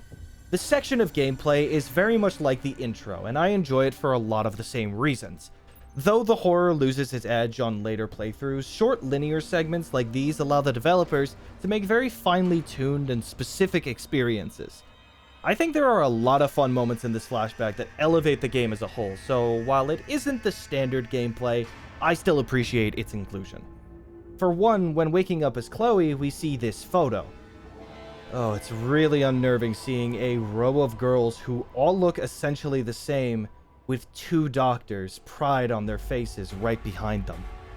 Given what we just learned about copies, this makes this entire orphanage even more fucked up. It was just another front for more of Umbrella's horrible experiments, this time specifically made for young girls. In the next room, a doctor is surrounded by little girls laughing. They're wearing the exact same clothes as Chloe is, and their heads have no hair, looking as if their skin was stitched together. Though the game doesn't really explain if these are other copies definitively, I'd like to think that they are. They surround the doctor and kind of hilariously kill him. And now it's your turn to survive these other clones who are acting insane. Chloe narrowly evades being caught by the other kids, saying the same thing that Grace does when surrounded on both sides. What do I do? And barely escapes into a small hatch. She's led further underground.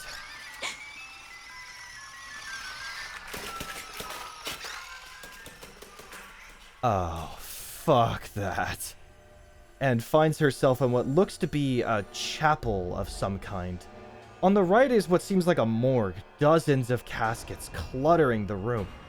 In one is a toe tag of a young girl named Charlotte, who died about a month prior to this flashback. It says she was discarded due to volatile symptoms, and this only makes the experiments going on here more monstrous. It's the same as Rhodes Hill, the scientists treating their subjects like nothing more than cattle. Trash to be ignored if they didn't provide results. The stand in the back of the chapel hides a stone door that, once again, leads to a secret Umbrella lab. A little girl moving through this pure white laboratory is such a terrifying but fun visual. As Chloe explores more, we find one of the research rooms of the doctors here, and in it are some utterly revolting notes. In the Series 60 results, it's noted that Series 60 was a failure, unable to successfully transfer Spencer's memory. However, Chloe, part of Series 70, shows promising signs that might lead to a breakthrough. This last line irks me a lot. We will continue to monitor her progress. What sick bastards would clone a child, all in the name of preserving the life of a monster? It turns out we actually get an answer to that. In a notebook right next to the results page, we see the diary of a new researcher invited to Ark, and their elation at the idea of experimenting on children freely. It's so evil, it's almost comical, but seeing as we're playing through it right now, it's kinda hard to laugh. On the wall of this room lies a photo we've seen a couple of other times in the game, actually. A photo of Spencer visiting the orphanage in 1987, surrounded by clones of the same person. This photo was actually in the BSAA camp in the RPD from a bit ago, but perhaps most depressing, this same photo was in Marie's cell that she locked Emily in. Given that the photo was taken in 1987 and Emily and Marie were both clones themselves, it implies that these same experiments to transfer the mind of Spencer have been going on for nearly 40 years. Emily is described as Subject 171, meanwhile Chloe is under Series 70. I'm not certain how they differ. Maybe Emily is under Series 170 as the first subject there, or maybe Chloe is some subject 70 to 79, but either way, these notes show that hundreds of girls were brutally tormented and experimented on. Seeing as how Emily transformed the latest of these clones, the fate of the other girls before her don't fare much better. It is shocking to me how this cycle of experimentation is so understated here. This is a generational trauma that these girls don't even know exists until they're already transforming into a monster. Sickening. The next room shows us the clones as fetuses, just out for display for passerbys to observe, waiting to be put back into the cycle of testing, all for the sake of an old man. Given what we know about the girl's fate, every single one of these fetuses are doomed to death already. As if we needed it spelled out more to us, we come upon a room with a presentation already showing, and it details exactly how the process works. They build the clone, incubate them in a tube, release them, nurture them as they grow older, and then throw them back into the orphanage for proper testing. Chloe, struggling to understand this revelation, is snuck up on by a scientist and sedated, out before she can even finish a sentence. The doctor says she's also showing symptoms and says they need to get rid of her. Chloe's fate was no different than the other girls before her, succumbing to the tests done by the doctors. As a side note, and I really want to verify this, but I think the guy who tells you to stay away from Emily in the beginning of the game is the same guy who injects Chloe here, Jeff Gray. I'm not certain, but if it really was him, oh, that's a crazy connection. Thus concludes the orphanage section. Honestly, a lot of bombshells were dropped here, and there are so many moments here I absolutely love. The glass falling down on you as you flee the other girls, them falling down and ragdolling while you hide, their shadows as they slowly approach your position, and the horror of what exactly Umbrella was doing down here were some real highlights of the game for me. We're finally back to Grace and Zeno, and he tells Grace the reason he brought her here in the first place. He wants Elpis, but he needs the original clone to do it. According to Zeno, Grace is that original. She was made. I love this scene, the rapid cuts to the past, but in particular Grace losing all hope for herself. She went along with Zeno solely because she needed a purpose, a guide to allow her to keep going. She believed that she ruined all that she touched, that all the death in her life was her fault. And now, because she was made, Umbrella tried to replicate her, and it caused all of the death and loss of her clones to follow. Her mother's life was taken, Emily became a monster, and countless other people died. And it's all her fault. She can't breathe, and all of her bad memories come rushing back, just like Leon's. He finally steps in, but unable to calm herself, Grace passes out, calling out to her mother in despair. Unlike his better hair counterpart, Zeno doesn't have time to spare, not even 7 minutes, and so he calls upon yet another one of Leon's demons to escape. Pass. However, Mr. X wants to smash, and so the chase begins again, but only for a little bit. This is more so a callback to how you handled him in RE2R, and we escape rather quickly. Still, he fucking hauls ass to you this time. So freaky. I kind of just wish his footsteps were a little bit louder like they used to be. Making our way out of the RPD, we progress onto the same back road just behind it. Road's out. We move back inside of Kendo's old gun shop, and here we see Leon's guilt manifested even more. He remembers both Kendo and his daughter, and how he was powerless to help them. And then this. I'm so sorry. His guilt eats away at him wholly, and for a brief moment, we hear a little bit of that lighter, brighter Leon from Raccoon City. But he can't stay long, and so he vows once again. Never again. Fuck, this game is so good.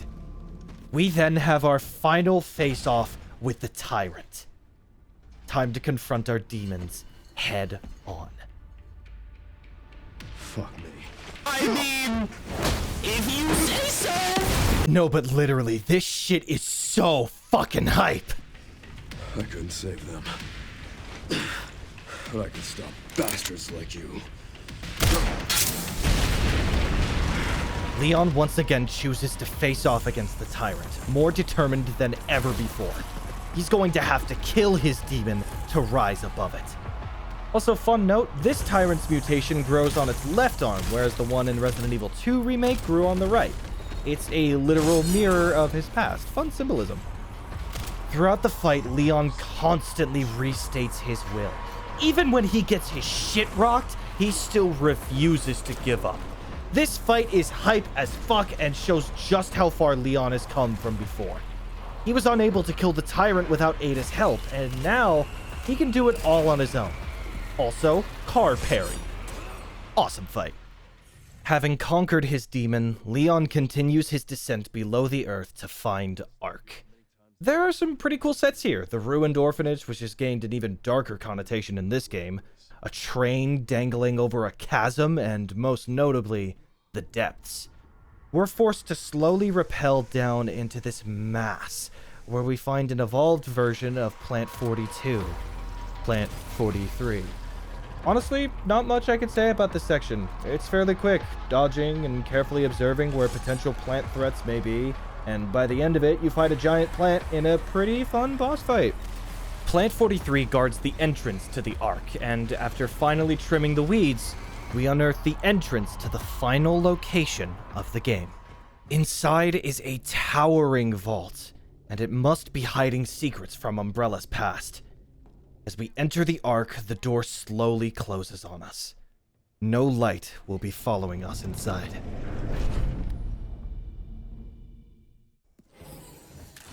The facility jolts to life, and we get to exploring what exactly was being studied down here. As if this day couldn't get any worse, we see liquors in test tubes. It's always so much fun with liquors. Moving into the server room, we once again see Grace and Zeno, but this time together in a room called Pandora. We also see that we're not alone, and now a group of soldiers is on their way to take us out. Thus begins one of the most tense sections of the game, but for a completely different reason. The lights are cut, and we're suddenly thrown into a firefight. I got so used to just shooting everything without a second thought, but now I need to worry a lot more about my positioning and cover. This section is tough. The enemy soldiers will kill you quick if you aren't prepared, so you need to be as methodical and smart about it as possible. We tear our way through them, especially the stupid fucking shield guy! And in the next room, we see the visitor entrance to the facility, with a curious trend on display with the statues. It shows bones, then muscles, then skin. My best guess is that this is a visual depiction of what Umbrella is experimenting, starting out from the base structure of humans and adding more on to make us whole. We see more statues of this exact thing ascending up a stairway. I think that they're supposed to signify that despite how advanced we are, our structure still remains the same. Despite the lower figure changing, the skeleton on top is a constant among all the statues. I'm not entirely sure what these statues are supposed to represent, and honestly, I'd love to hear what you think about it. Let me know in the comments. In the room right over, we find the guest lounge, and inside are more reports on what's going on here. It seems that at Ark, they created the dogs that chased us down, the liquors we see in Ark, Plant 43, and how they mismanaged it so it grew out of control into what we fought before, the Tyrant that we took down earlier, and lastly, a Nemesis. A Nemesis is utterly relentless in their pursuit. They are remarkably durable, and only the strongest of weapons could ever hope to kill one. Not gonna lie, seeing a mention of Nemesis had me smiling a bit. While I wasn't the biggest fan of his inclusion in RE3R, I think that conceptually, he is still one of the coolest monsters this series has ever created. But perhaps the best part about these reports is that it shows just how much Leon is costing Umbrella every time he kills one of their toys. Hundreds of millions of dollars have been lost to our rampage. That's just really fucking funny. Still, that's a lot of muns. Whoever's buying these is fucking stacked on cash. And lastly, we get a note on the research of all of these bioweapons. They talk of a new bioweapon being prepared, with the ultimate goal being more profit growth. Interestingly, the end says that both the writer of this report and the United States will benefit from these bioweapons. As if it wasn't obvious already, the government is corrupt. Topical. With this new information fresh in our minds, we step into the next hallway where we run into Hunk, the commander. Not Hunk, even though he looks and sounds just like Hunk. Okay, really? Again? First Xeno, now this? I mean, look, cloning isn't anything new for the series, but this is just a head scratcher for me. This is honestly a pretty big gripe of mine with this game. How we get to face off against major characters, but still get away with it not really being them. Story-wise, I'm not a fan. It reminds me too much of the multiverse in superhero movies. Who cares if somebody dies or has a satisfying conclusion? We can always just bring back the exact same character, but technically it isn't them. They're from another timeline, so we can get away with it story-wise. It's lazy, and I hate the multiverse. And while this isn't the same thing, it does give me vibes of it, and that's not good. Besides that, though, the fight with the commander is really, really good. Probably my second favorite in the game. It's a lot like Krauser's from Resident Evil 4 Remake, where you're heavily encouraged to use your hatchet to parry and strike back. We get a lot of cool moments in this section where the commander tries using various tricks to catch you off guard. Eventually, after a brutal duel, we bring him down. Looking at his corpse, we can actually see signs that he's also afflicted with RCS, which just confuses things even more. Is this Hunk or not? Like, this is a pretty cool detail, but it just makes things harder to understand. Ugh. But speaking of RCS, take a peek under Leon's gloves.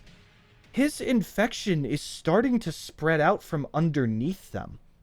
Despite his efforts to bury his past, it's still seeping out from underneath. He can't hide it for much longer. Now it's time for us to enter Pandora.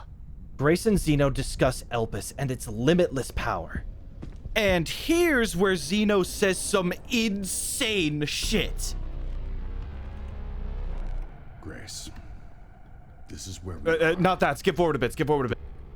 The Connection sealed Raccoon City to save it for themselves. The Connections are the primary organization working in the shadows of Resident Evil 7 and 8. And now we have confirmation that they're the ones behind everything. The missile strike on Raccoon City, the corruption of the government, nearly every single major event in this series all links back to the Connections, a shadow organization that has infiltrated its way into the very fabric of society. Despite Elpis being right there, Xeno can't access it because it is password protected. This is why he brought Grace here. Since she's the original clone, she should know the password. Grace, however, has no idea. Bro, this is so goofy. The entire reason Victor stalked Grace down for 20 years and Xeno took her all this way was because she would know the fucking Wi-Fi password. But the best part is that she doesn't know. This was all pointless. What? Leon tries again to intervene, but quickly gets his ass beat by Xeno's abilities. It's not looking good when...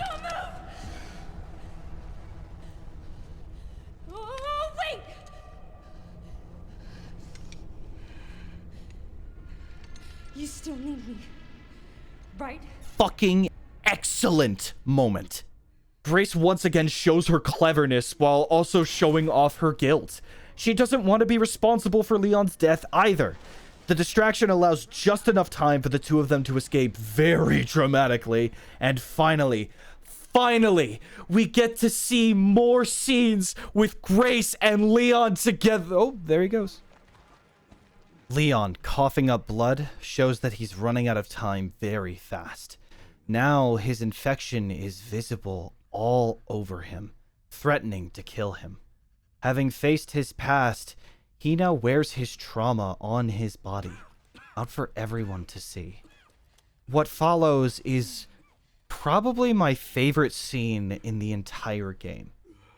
We open on Grace struggling with what to do next as she stares at Leon's infection. He stirs awake and the two of them discuss it.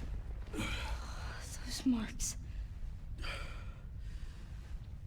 It's T-virus.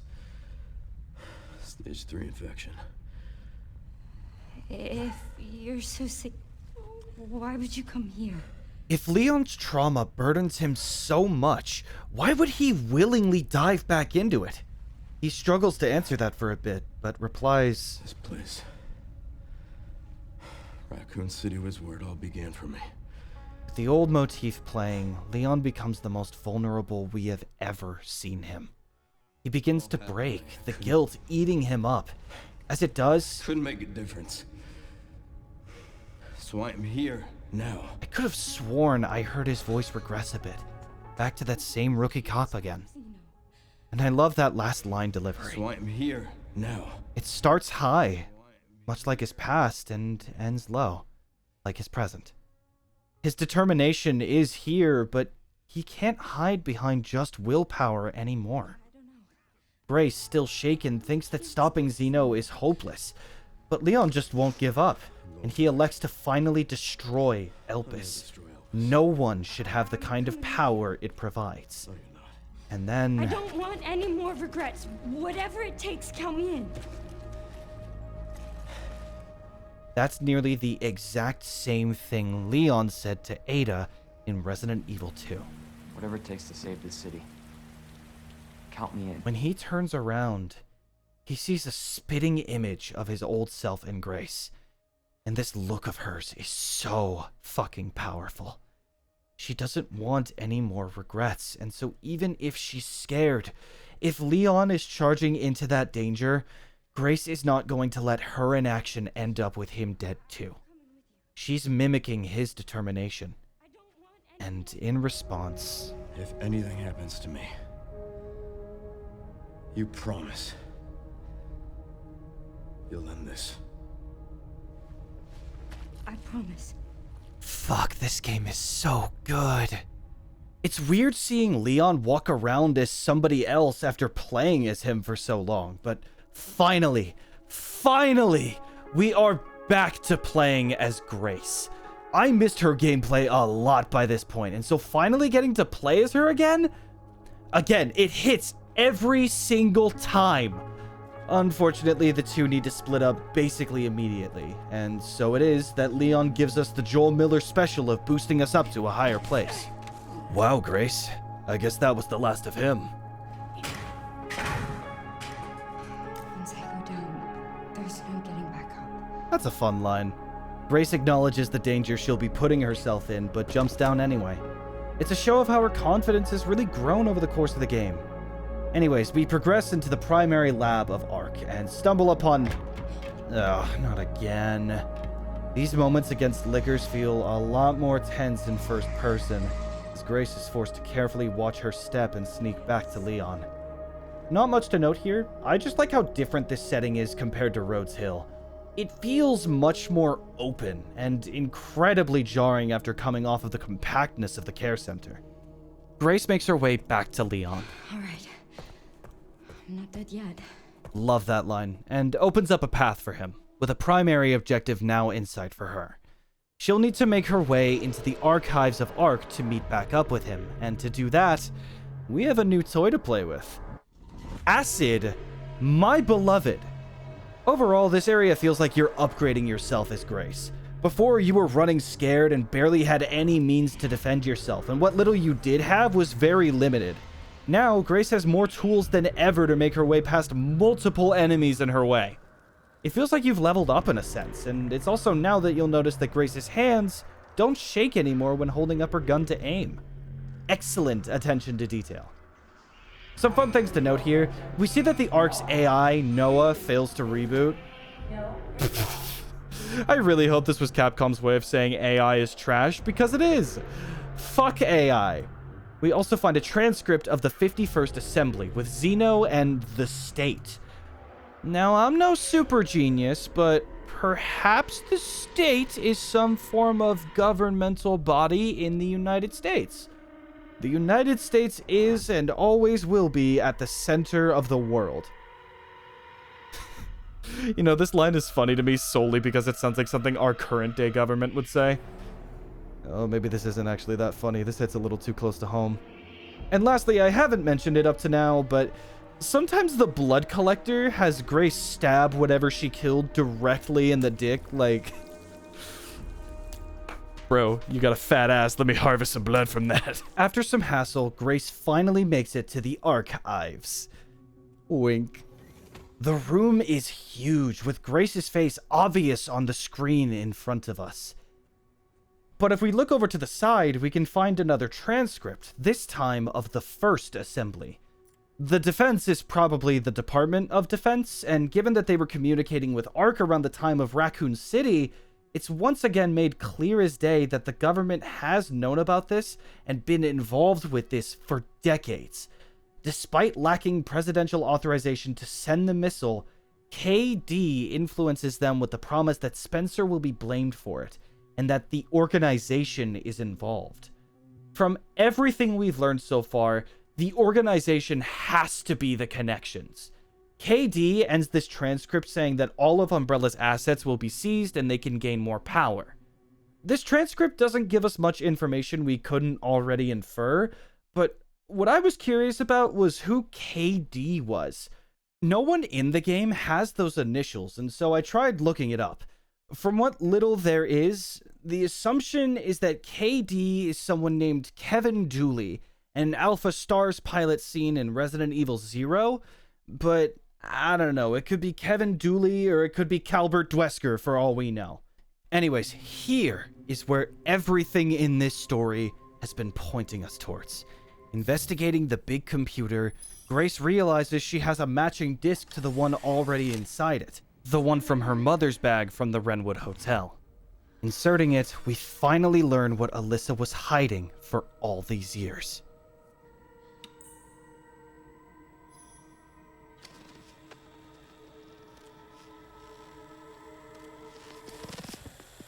The aspect ratio changing to 4:3 was such a sudden but awesome change, while we witness Alyssa interview Oswell E. Spencer. Though subtly, he says something very curious. Of course. What you sow, you reap. Spencer, much like Grace, much like Leon, was consumed with guilt. But before we can learn more, we're whisked back to Leon to see what he was up to while we threw acid on brain, tongue, licky monsters.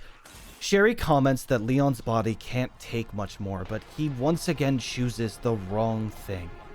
He once again tries hiding behind his willpower, his determination to help save anyone, that he ends up neglecting himself.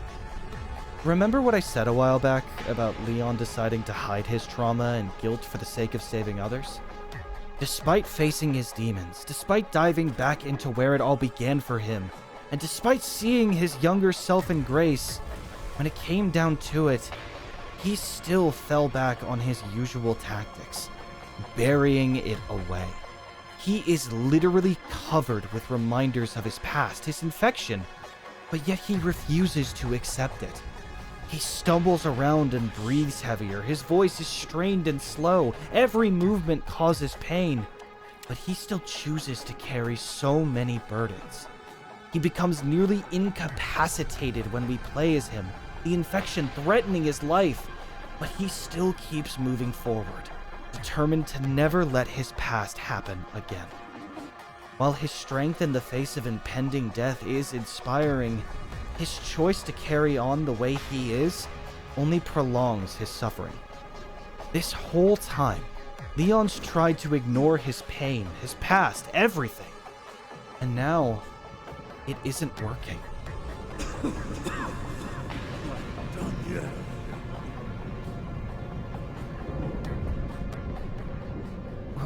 What do I do? It all looks so hopeless.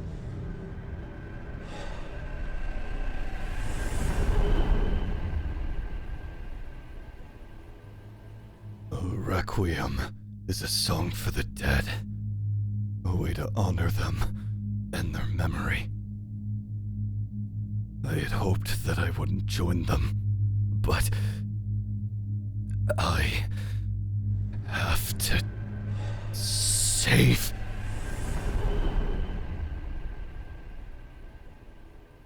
Grace clicks play on Alyssa's second interview with Spencer.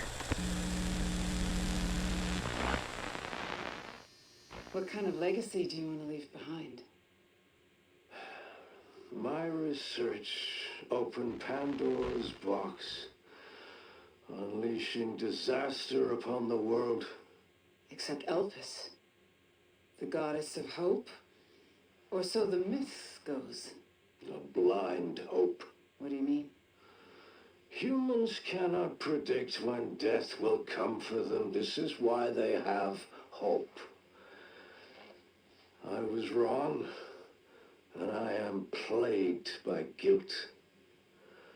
Happiness cannot be achieved at the expense of others. Who is it? I think that's enough for today. Was the joke that bad? I'm sorry. Why did you accept my request for an interview?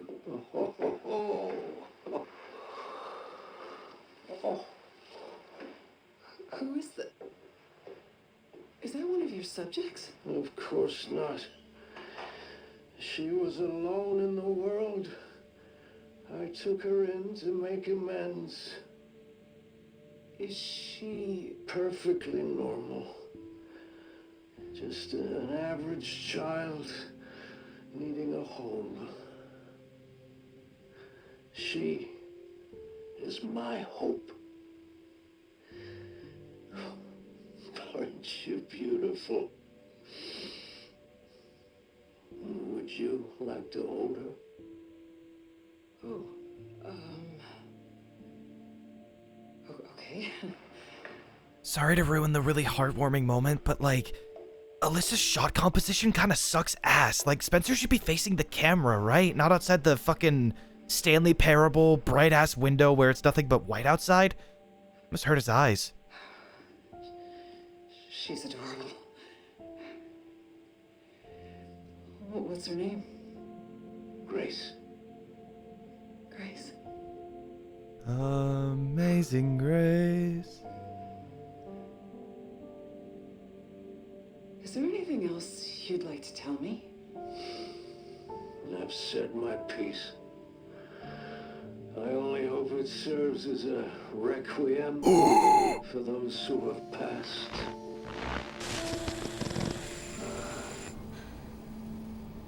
Grace is not a clone. She's the adopted daughter of Spencer himself. A completely average, normal girl. Much like she is now, he was racked with guilt over his actions. To make amends, much like she is now, he devoted himself to another in need. Elpis is the name of the goddess of hope. Spencer calls Grace, his means of making amends, his hope. The soft music playing is titled simply, Hope. That's the answer that Requiem provides. Hope is the ultimate answer to conquer grief, trauma, and guilt. Grace was Spencer's hope, surely her mother's as well. Knowing this, Grace heads to Leon, about to drown from his guilt. This is finally my chance to do something. Finally, Grace has created her own purpose, her own hope. She isn't motivated by guilt anymore. She is fueled by hope. Hope that she can save his life. Having finally found her answer, she rushes to Leon. He's been hiding for so long, behind his determination, behind his jokes, all of it. Can she really save him? Hey, it's me. Please wake up. I love these little leg shakes she does. Wake up, wake up. See that? I was just resting my eyes. Sorry. Walking around with Toban Honkaros as big as mine is really hard. Let me help you. Oh, goddamn, you're heavy.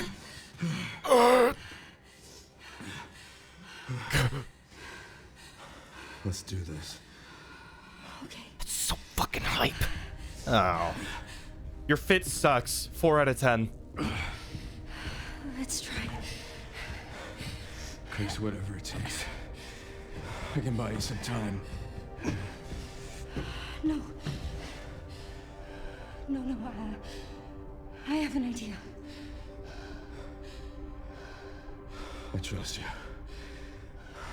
I trust you. So, the prodigal daughter returns. I know the password. Fulfill your destiny. Don't lecture me with that $30 haircut. And all will be forgiven. I'm sexy even when I fall down. Only if you let Leon live.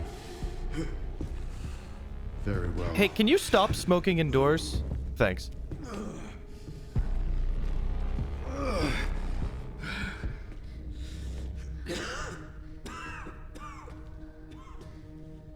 Huh. That's the weirdest looking oven I've ever seen. Do you think I could run Doom on this? We're then given a choice to destroy Elpis or release Elpis. I was wrong, and I am plagued by guilt. I'm gonna destroy Elvis. You promise you'll end this. If we did this, we'd be destroying hope, killing it, letting our guilt guide us again. We'd be forever trapped by our fear and trauma.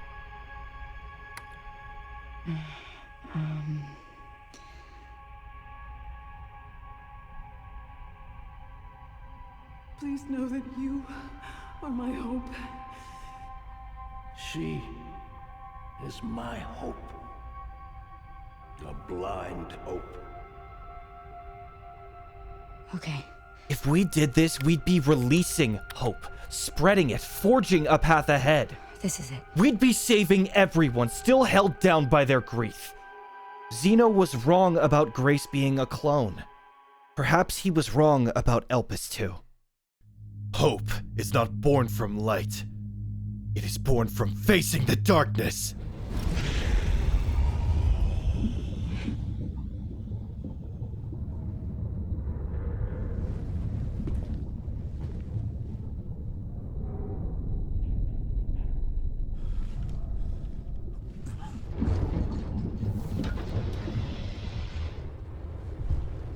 Who the fuck?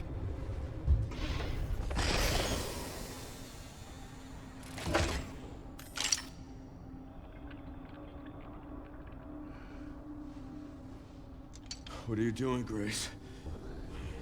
Spencer regretted what he did. Women. You promised. Yes. That I would let him live. You really are a clone, Zeno. Even stealing my one-liners. Too bad for you, those jokes are outdated. I love women now.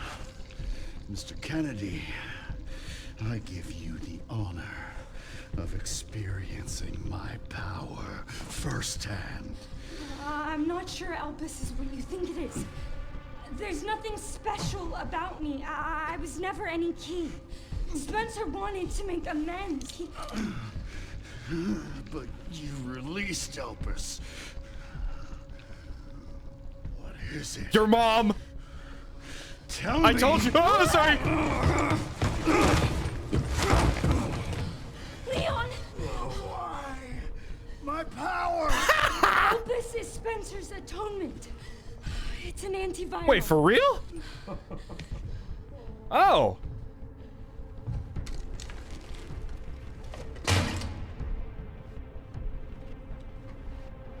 What 3 car batteries, a lighter, and an uncertified dentist can accomplish. I'm humbled by my master's genius. Your research was... Oh, how's it feel being a 3 out of 10 now? Elpis wasn't a weapon. There was never a key. Spencer's paper was obviously incomplete.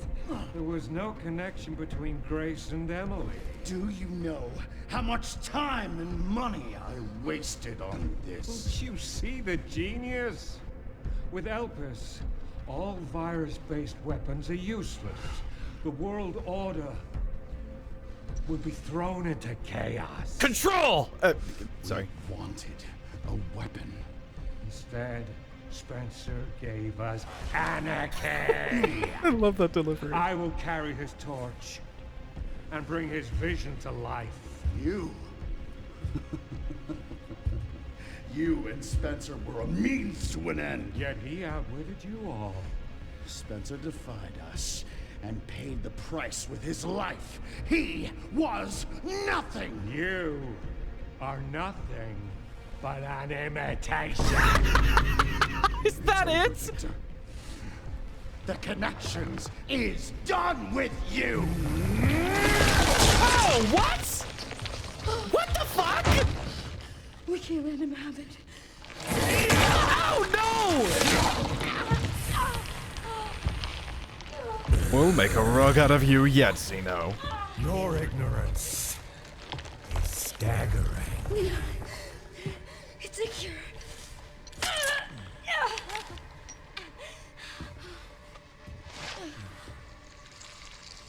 Oh, it's working.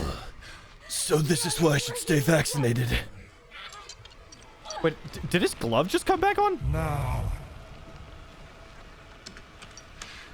Wait, yeah, it's back on. Let it all come down. All of it. Grace, what happened? Do you have tummy ache? It's okay, I have ibuprofen back in my car. My Porsche Turbo GT. Oh shit, I left it in Raccoon City. It's okay, I have tummy ache too. We could be tummy ache buddies. Someone didn't read the manual. That was so fucking bad, oh my god.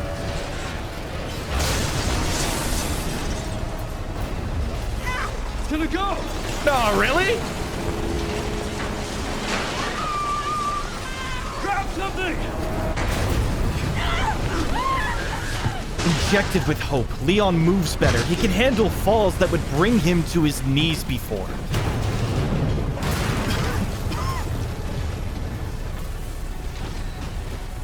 Grace. Grace! Now there's only one thing standing in the way. I've been waiting for this. Time to bury Brother's last skeleton. The final fight with Victor is easily my favorite in the game, because you get to see how their roles have reversed. Before, Victor was always the one in control, with Leon falling to his demons. Now it's clear that Victor carries the burden of Spencer's work, and devotes himself fully to it. Now that Leon has literally outgrown his past, he becomes the one in control, constantly denying Victor's worldview. Now, Victor is shackled by his past, and Leon has already risen above it. Despite his electrical temper tantrums, we make quick work of Victor.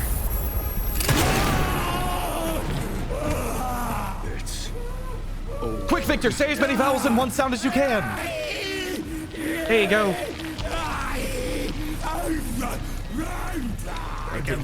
Including some R's in there. Really stuck at this. I think your auto-tune filter is a bit fucked up.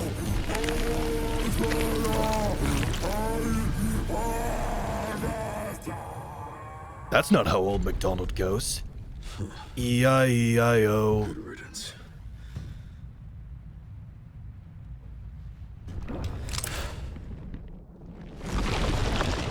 Oh shit! Oh shit! What? Oh! Pass. Oh! Nemesis. What? You're so damn relentless. Huh?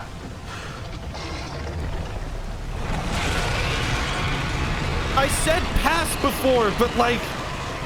Nah, still pass. This part is crazy. He's been a nemesis this entire time. This boss fight is fucking nuts. And oh yeah, you can parry the nemesis. What? The timing is tight, but there's always a weakness. What Victor has become towers over Leon, but it isn't anything he hasn't slain before. Right as you think you've won.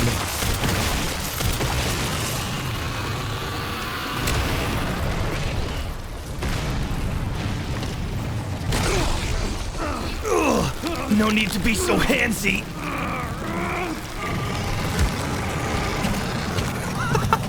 Fuck yes! Guess I'll have to brush your teeth for you!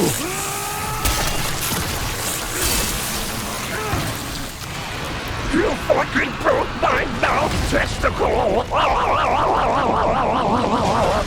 I'm gonna make a petition that changes your name from Leon S. Kennedy to Leon Shit Kennedy!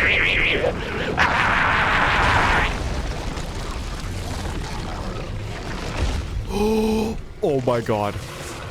Leon Aura Farmer Kennedy is in the building.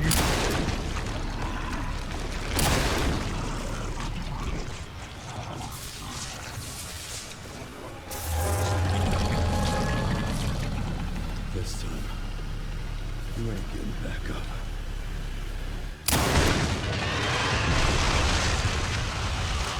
The fucking gun twirl, are you shitting me? With the Requiem, we finally put an end to the monster that was Victor Gideon.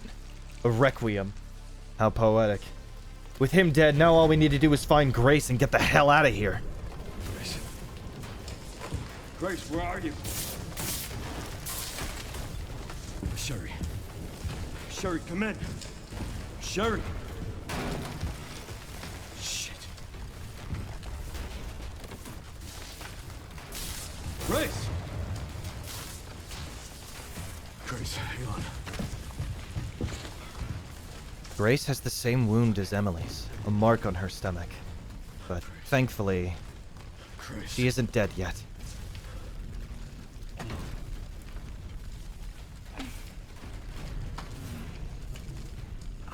Leon. We need to get you out of here. Come on. Let's get you out.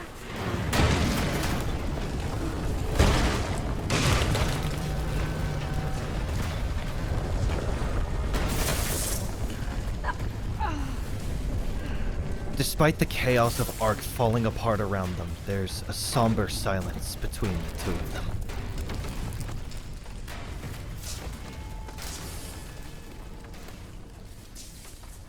There's no way out, is there? What a shot. It answers that question for you.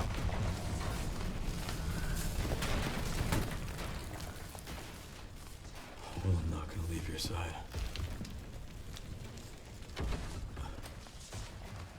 I'm gonna sit right here with you.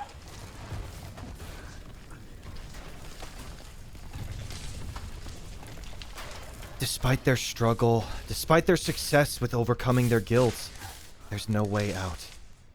The light begins to fade away, and soon, Grace and Leon are once again covered in total darkness. They've both made their peace with it. I guess this is it then.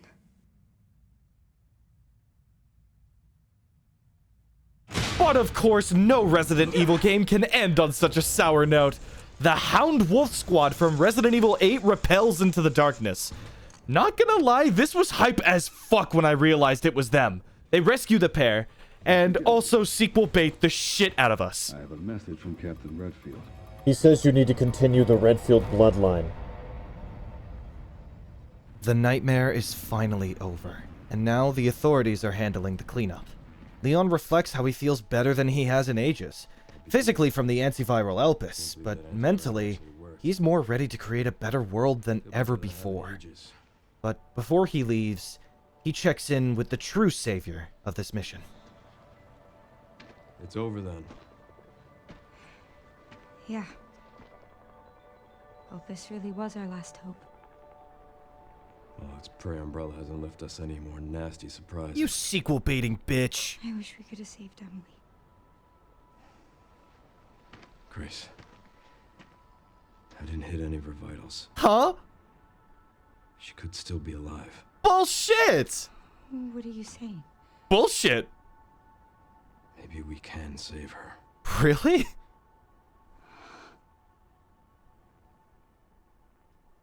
As the main theme of Requiem echoes in the background, Leon does one last thing. With nothing more to hide, he removes his gloves and throws them away. He may be scarred, but he won't let it define him, nor burden him any longer. A series of news broadcasts about the revelations here in Raccoon City begin to play, but at the end of these broadcasts, we see one that means more than the others. Emily has defied what fate set out for her. She's alive. There is hope. We do get a post-credits scene with Grace once again at her desk. Noticeably, you see the differences in her demeanor from the intro. She's not as startled when she's interrupted by her boss, she doesn't knock over her files, and virtually all of her nervousness has just completely vanished. She's kept in contact with Leon, and has adopted Emily into her family. As she goes to deliver a report to her boss, we see she has 2 new photos added to her desk. A photo of Grace and her mother, and a photo of Grace and her daughter. Grace lives life still remembering her past, but not allowing it to completely consume her like before. Now, with Emily as her hope, she can live on. A Requiem is a song for the dead. A way for us to lay them to rest. For good. I've carried them with me all this time. For so long, I didn't realize I was drowning under the weight. Turns out, maybe I needed to save myself first. Thus marks the end of Resident Evil Requiem, at least for now. I hope I made a good enough case for why this game ended up being my favorite in the series. While I enjoyed other Resident Evil stories in the past, none of them hit me quite as hard as this one. And furthermore, this is the one where I was able to see a lot more of a deliberate effort on the narrative, themes, cinematography, and musical choice. So many moments of this game were so perfectly crafted to create a genuinely unforgettable experience for me. There are a ton of little details in this game that I didn't really talk much about, so I'm just gonna speedrun some of them right now. I like this game's use of save icons in their portraits. It's a fun detail that Grace and Leon's colors are kind of swapped. I like the extra bonuses of the game, rewards you get for completing challenges, especially Ghost Grudge being Victor's revolver and a counter to Requiem. A Ghost Grudge is literally the opposite of a Requiem, the dead coming back to life to wreak havoc again. Very fitting for the revolver Victor uses. I also like the ability to change camera POVs for Leon and Grace. It's really fun to replay the game with opposite POVs. Plus, I just think it's a really fun and solid way to make the game more personalized to each person. I like the game best with their recommended POVs, first person for Grace and third person for Leon, but I still very much appreciate that both get to choose. The concept art and behind the scenes of the game being included is always really fucking cool. I always love seeing actors in mocap suits in such an isolated set. Dude, video games are fucking magic. Oh yeah, and Grace's report is a very interesting read if you make the time for it. It basically summarizes most of the events from Resident Evil while also further teasing the connections. The OST is also very purposeful in its names for songs. Some like Recurring Nightmare, Destiny Calls, Respite, A Breath Away, Memories, all of them are excellent. I didn't mention the ending you get if you choose to destroy Elpis, but wow, I applaud their effort to make it as heartbreaking as possible. I could go on and on about all of the details of this game, how cutscenes change depending on camera perspective or outfit, the Easter eggs to prior titles. But I will go on about the final puzzle because this is such a cool concept. Having your game include a meta scavenger hunt just because is so fucking cool. It really reminded me of the days of Black Ops 3 Zombies, Easter egg hunting, and discovering different ciphers. The process for the final puzzle is so obtuse and strange, I kinda can't help but love it. You want to know how to do it? Okay, well... First, you need to go to the basement processing plant and watch 115 bodies fall into the blood pool before draining it, which usually takes about 15 minutes, and we know this because the note talking about Subject 170, aka Marie, says she needs to be fed 115 people, and when we go down into the processing belt, you can't kill any zombies yourself. You have to let all of them be eaten up by the blades, and then once you're done, you have to drain the blood pool you fall into, and then make your way out of the basement as normal. From there, you need to flush any toilet in the bathroom 8 times, no more, no less, and then take the girl's severed hand from the elevator and get it to a blood analyzer to get this cipher full of letters. And so now we need to determine what the letters represent. I'll cut to the chase. One of them is on the blood analyzer. G equals 15 million. One is in the VIP suite outside in an hourglass where U equals 350,000. And another is downstairs in a blood report on Grace where C equals 4.2 LY. Don't worry about A though, because the game tells you to ignore it later in the game after you kick a head through a basketball hoop. You still with me? Cool, because each number represents a distance from Earth to a celestial body. G equals 15 million, which is how many kilometers we are from the sun. U equals 350,000, which is how far we are from the moon. And C equals 4.2 LY, and LY stands for light years, and Alpha Centauri is about 4.2 light years away, so that must be the star. Sun, moon, star. Where have I heard that before? Oh, right, the puzzle box. So what you need to do is get the item Marie's doll. Now, the doll is something we acquire after we watch the bodies fall and push them into the blades and drain all the blood and flush the toilet 8 times. And during the escape sequence from the blood lab, you can pick it up and add it to Grace's inventory. And now what you do with Marie's doll is beat the game. Leave it in your inventory and beat the game. That'll add it to the item box permanently on New Game Plus playthroughs, which means once you have the doll in your inventory, have the code for the puzzle box deciphered, and are carrying Emily with you, you can finally solve the puzzle for a text box. You get a bunch of points from it, I guess, but I didn't need them by this point because I'd already unlocked everything. So I did all of that for nothing. Still pretty cool.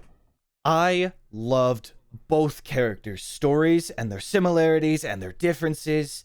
There are moments from both that I really resonated with a lot, and this may be a bit cheesy, but they helped motivate me into making this video. Grace saying she doesn't want any more regrets hit me like a brick. And a bit more personal here, but I recently had a medical scare that left me incredibly out of sorts. I am not shitting you. Reviewing that scene with Leon where he learns of his fatal illness actually helped me get my priorities straight. His attitude of, well shit, guess we'll have to keep going despite this, inspired me a lot. Now I'm mostly all better, but still, I'd like to carry that mindset with me in my life going forward, not slowing down for anything, even if it scares me. And because of that, I am never going to forget this game. In any case, though, thank you very much for watching. I hope you liked my deep dive into Requiem and understood my thoughts on why I love this game so much.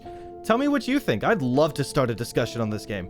I may be a professional glazer, but nuance is still very important to me. Making this video was just so much goddamn fun, and getting to yap into my microphone for 2 hours and 15 minutes is... I'm never going to get tired of this. With that, thank you again, and... don't leave yet. I have one final surprise for you. A love letter from me to Requiem. Requiem, huh? What are you gonna do? Sing a song for me?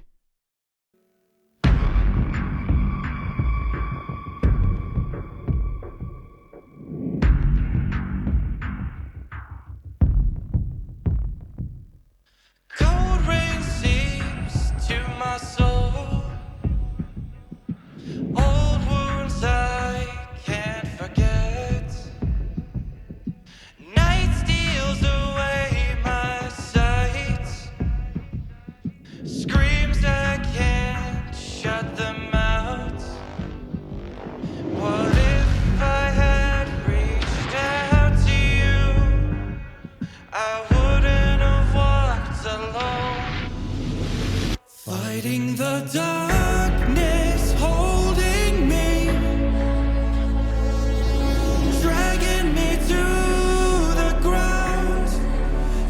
facing the pain that's controlling me. I won't let it keep me down. I'll make it through to the other side. Scarred hands, tired and worn, warmth of a new dawn on my face. I'll never let it go again.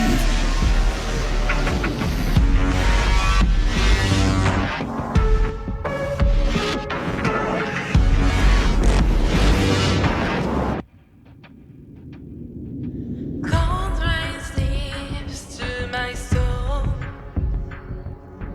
Old wounds I can't forget. Night steals away my sight. Screams I can't shut them out. What if I had reached out to you? I wouldn't have walked so long. Fighting the darkness, holding me, dragging me to the ground, facing the pain that's controlling me.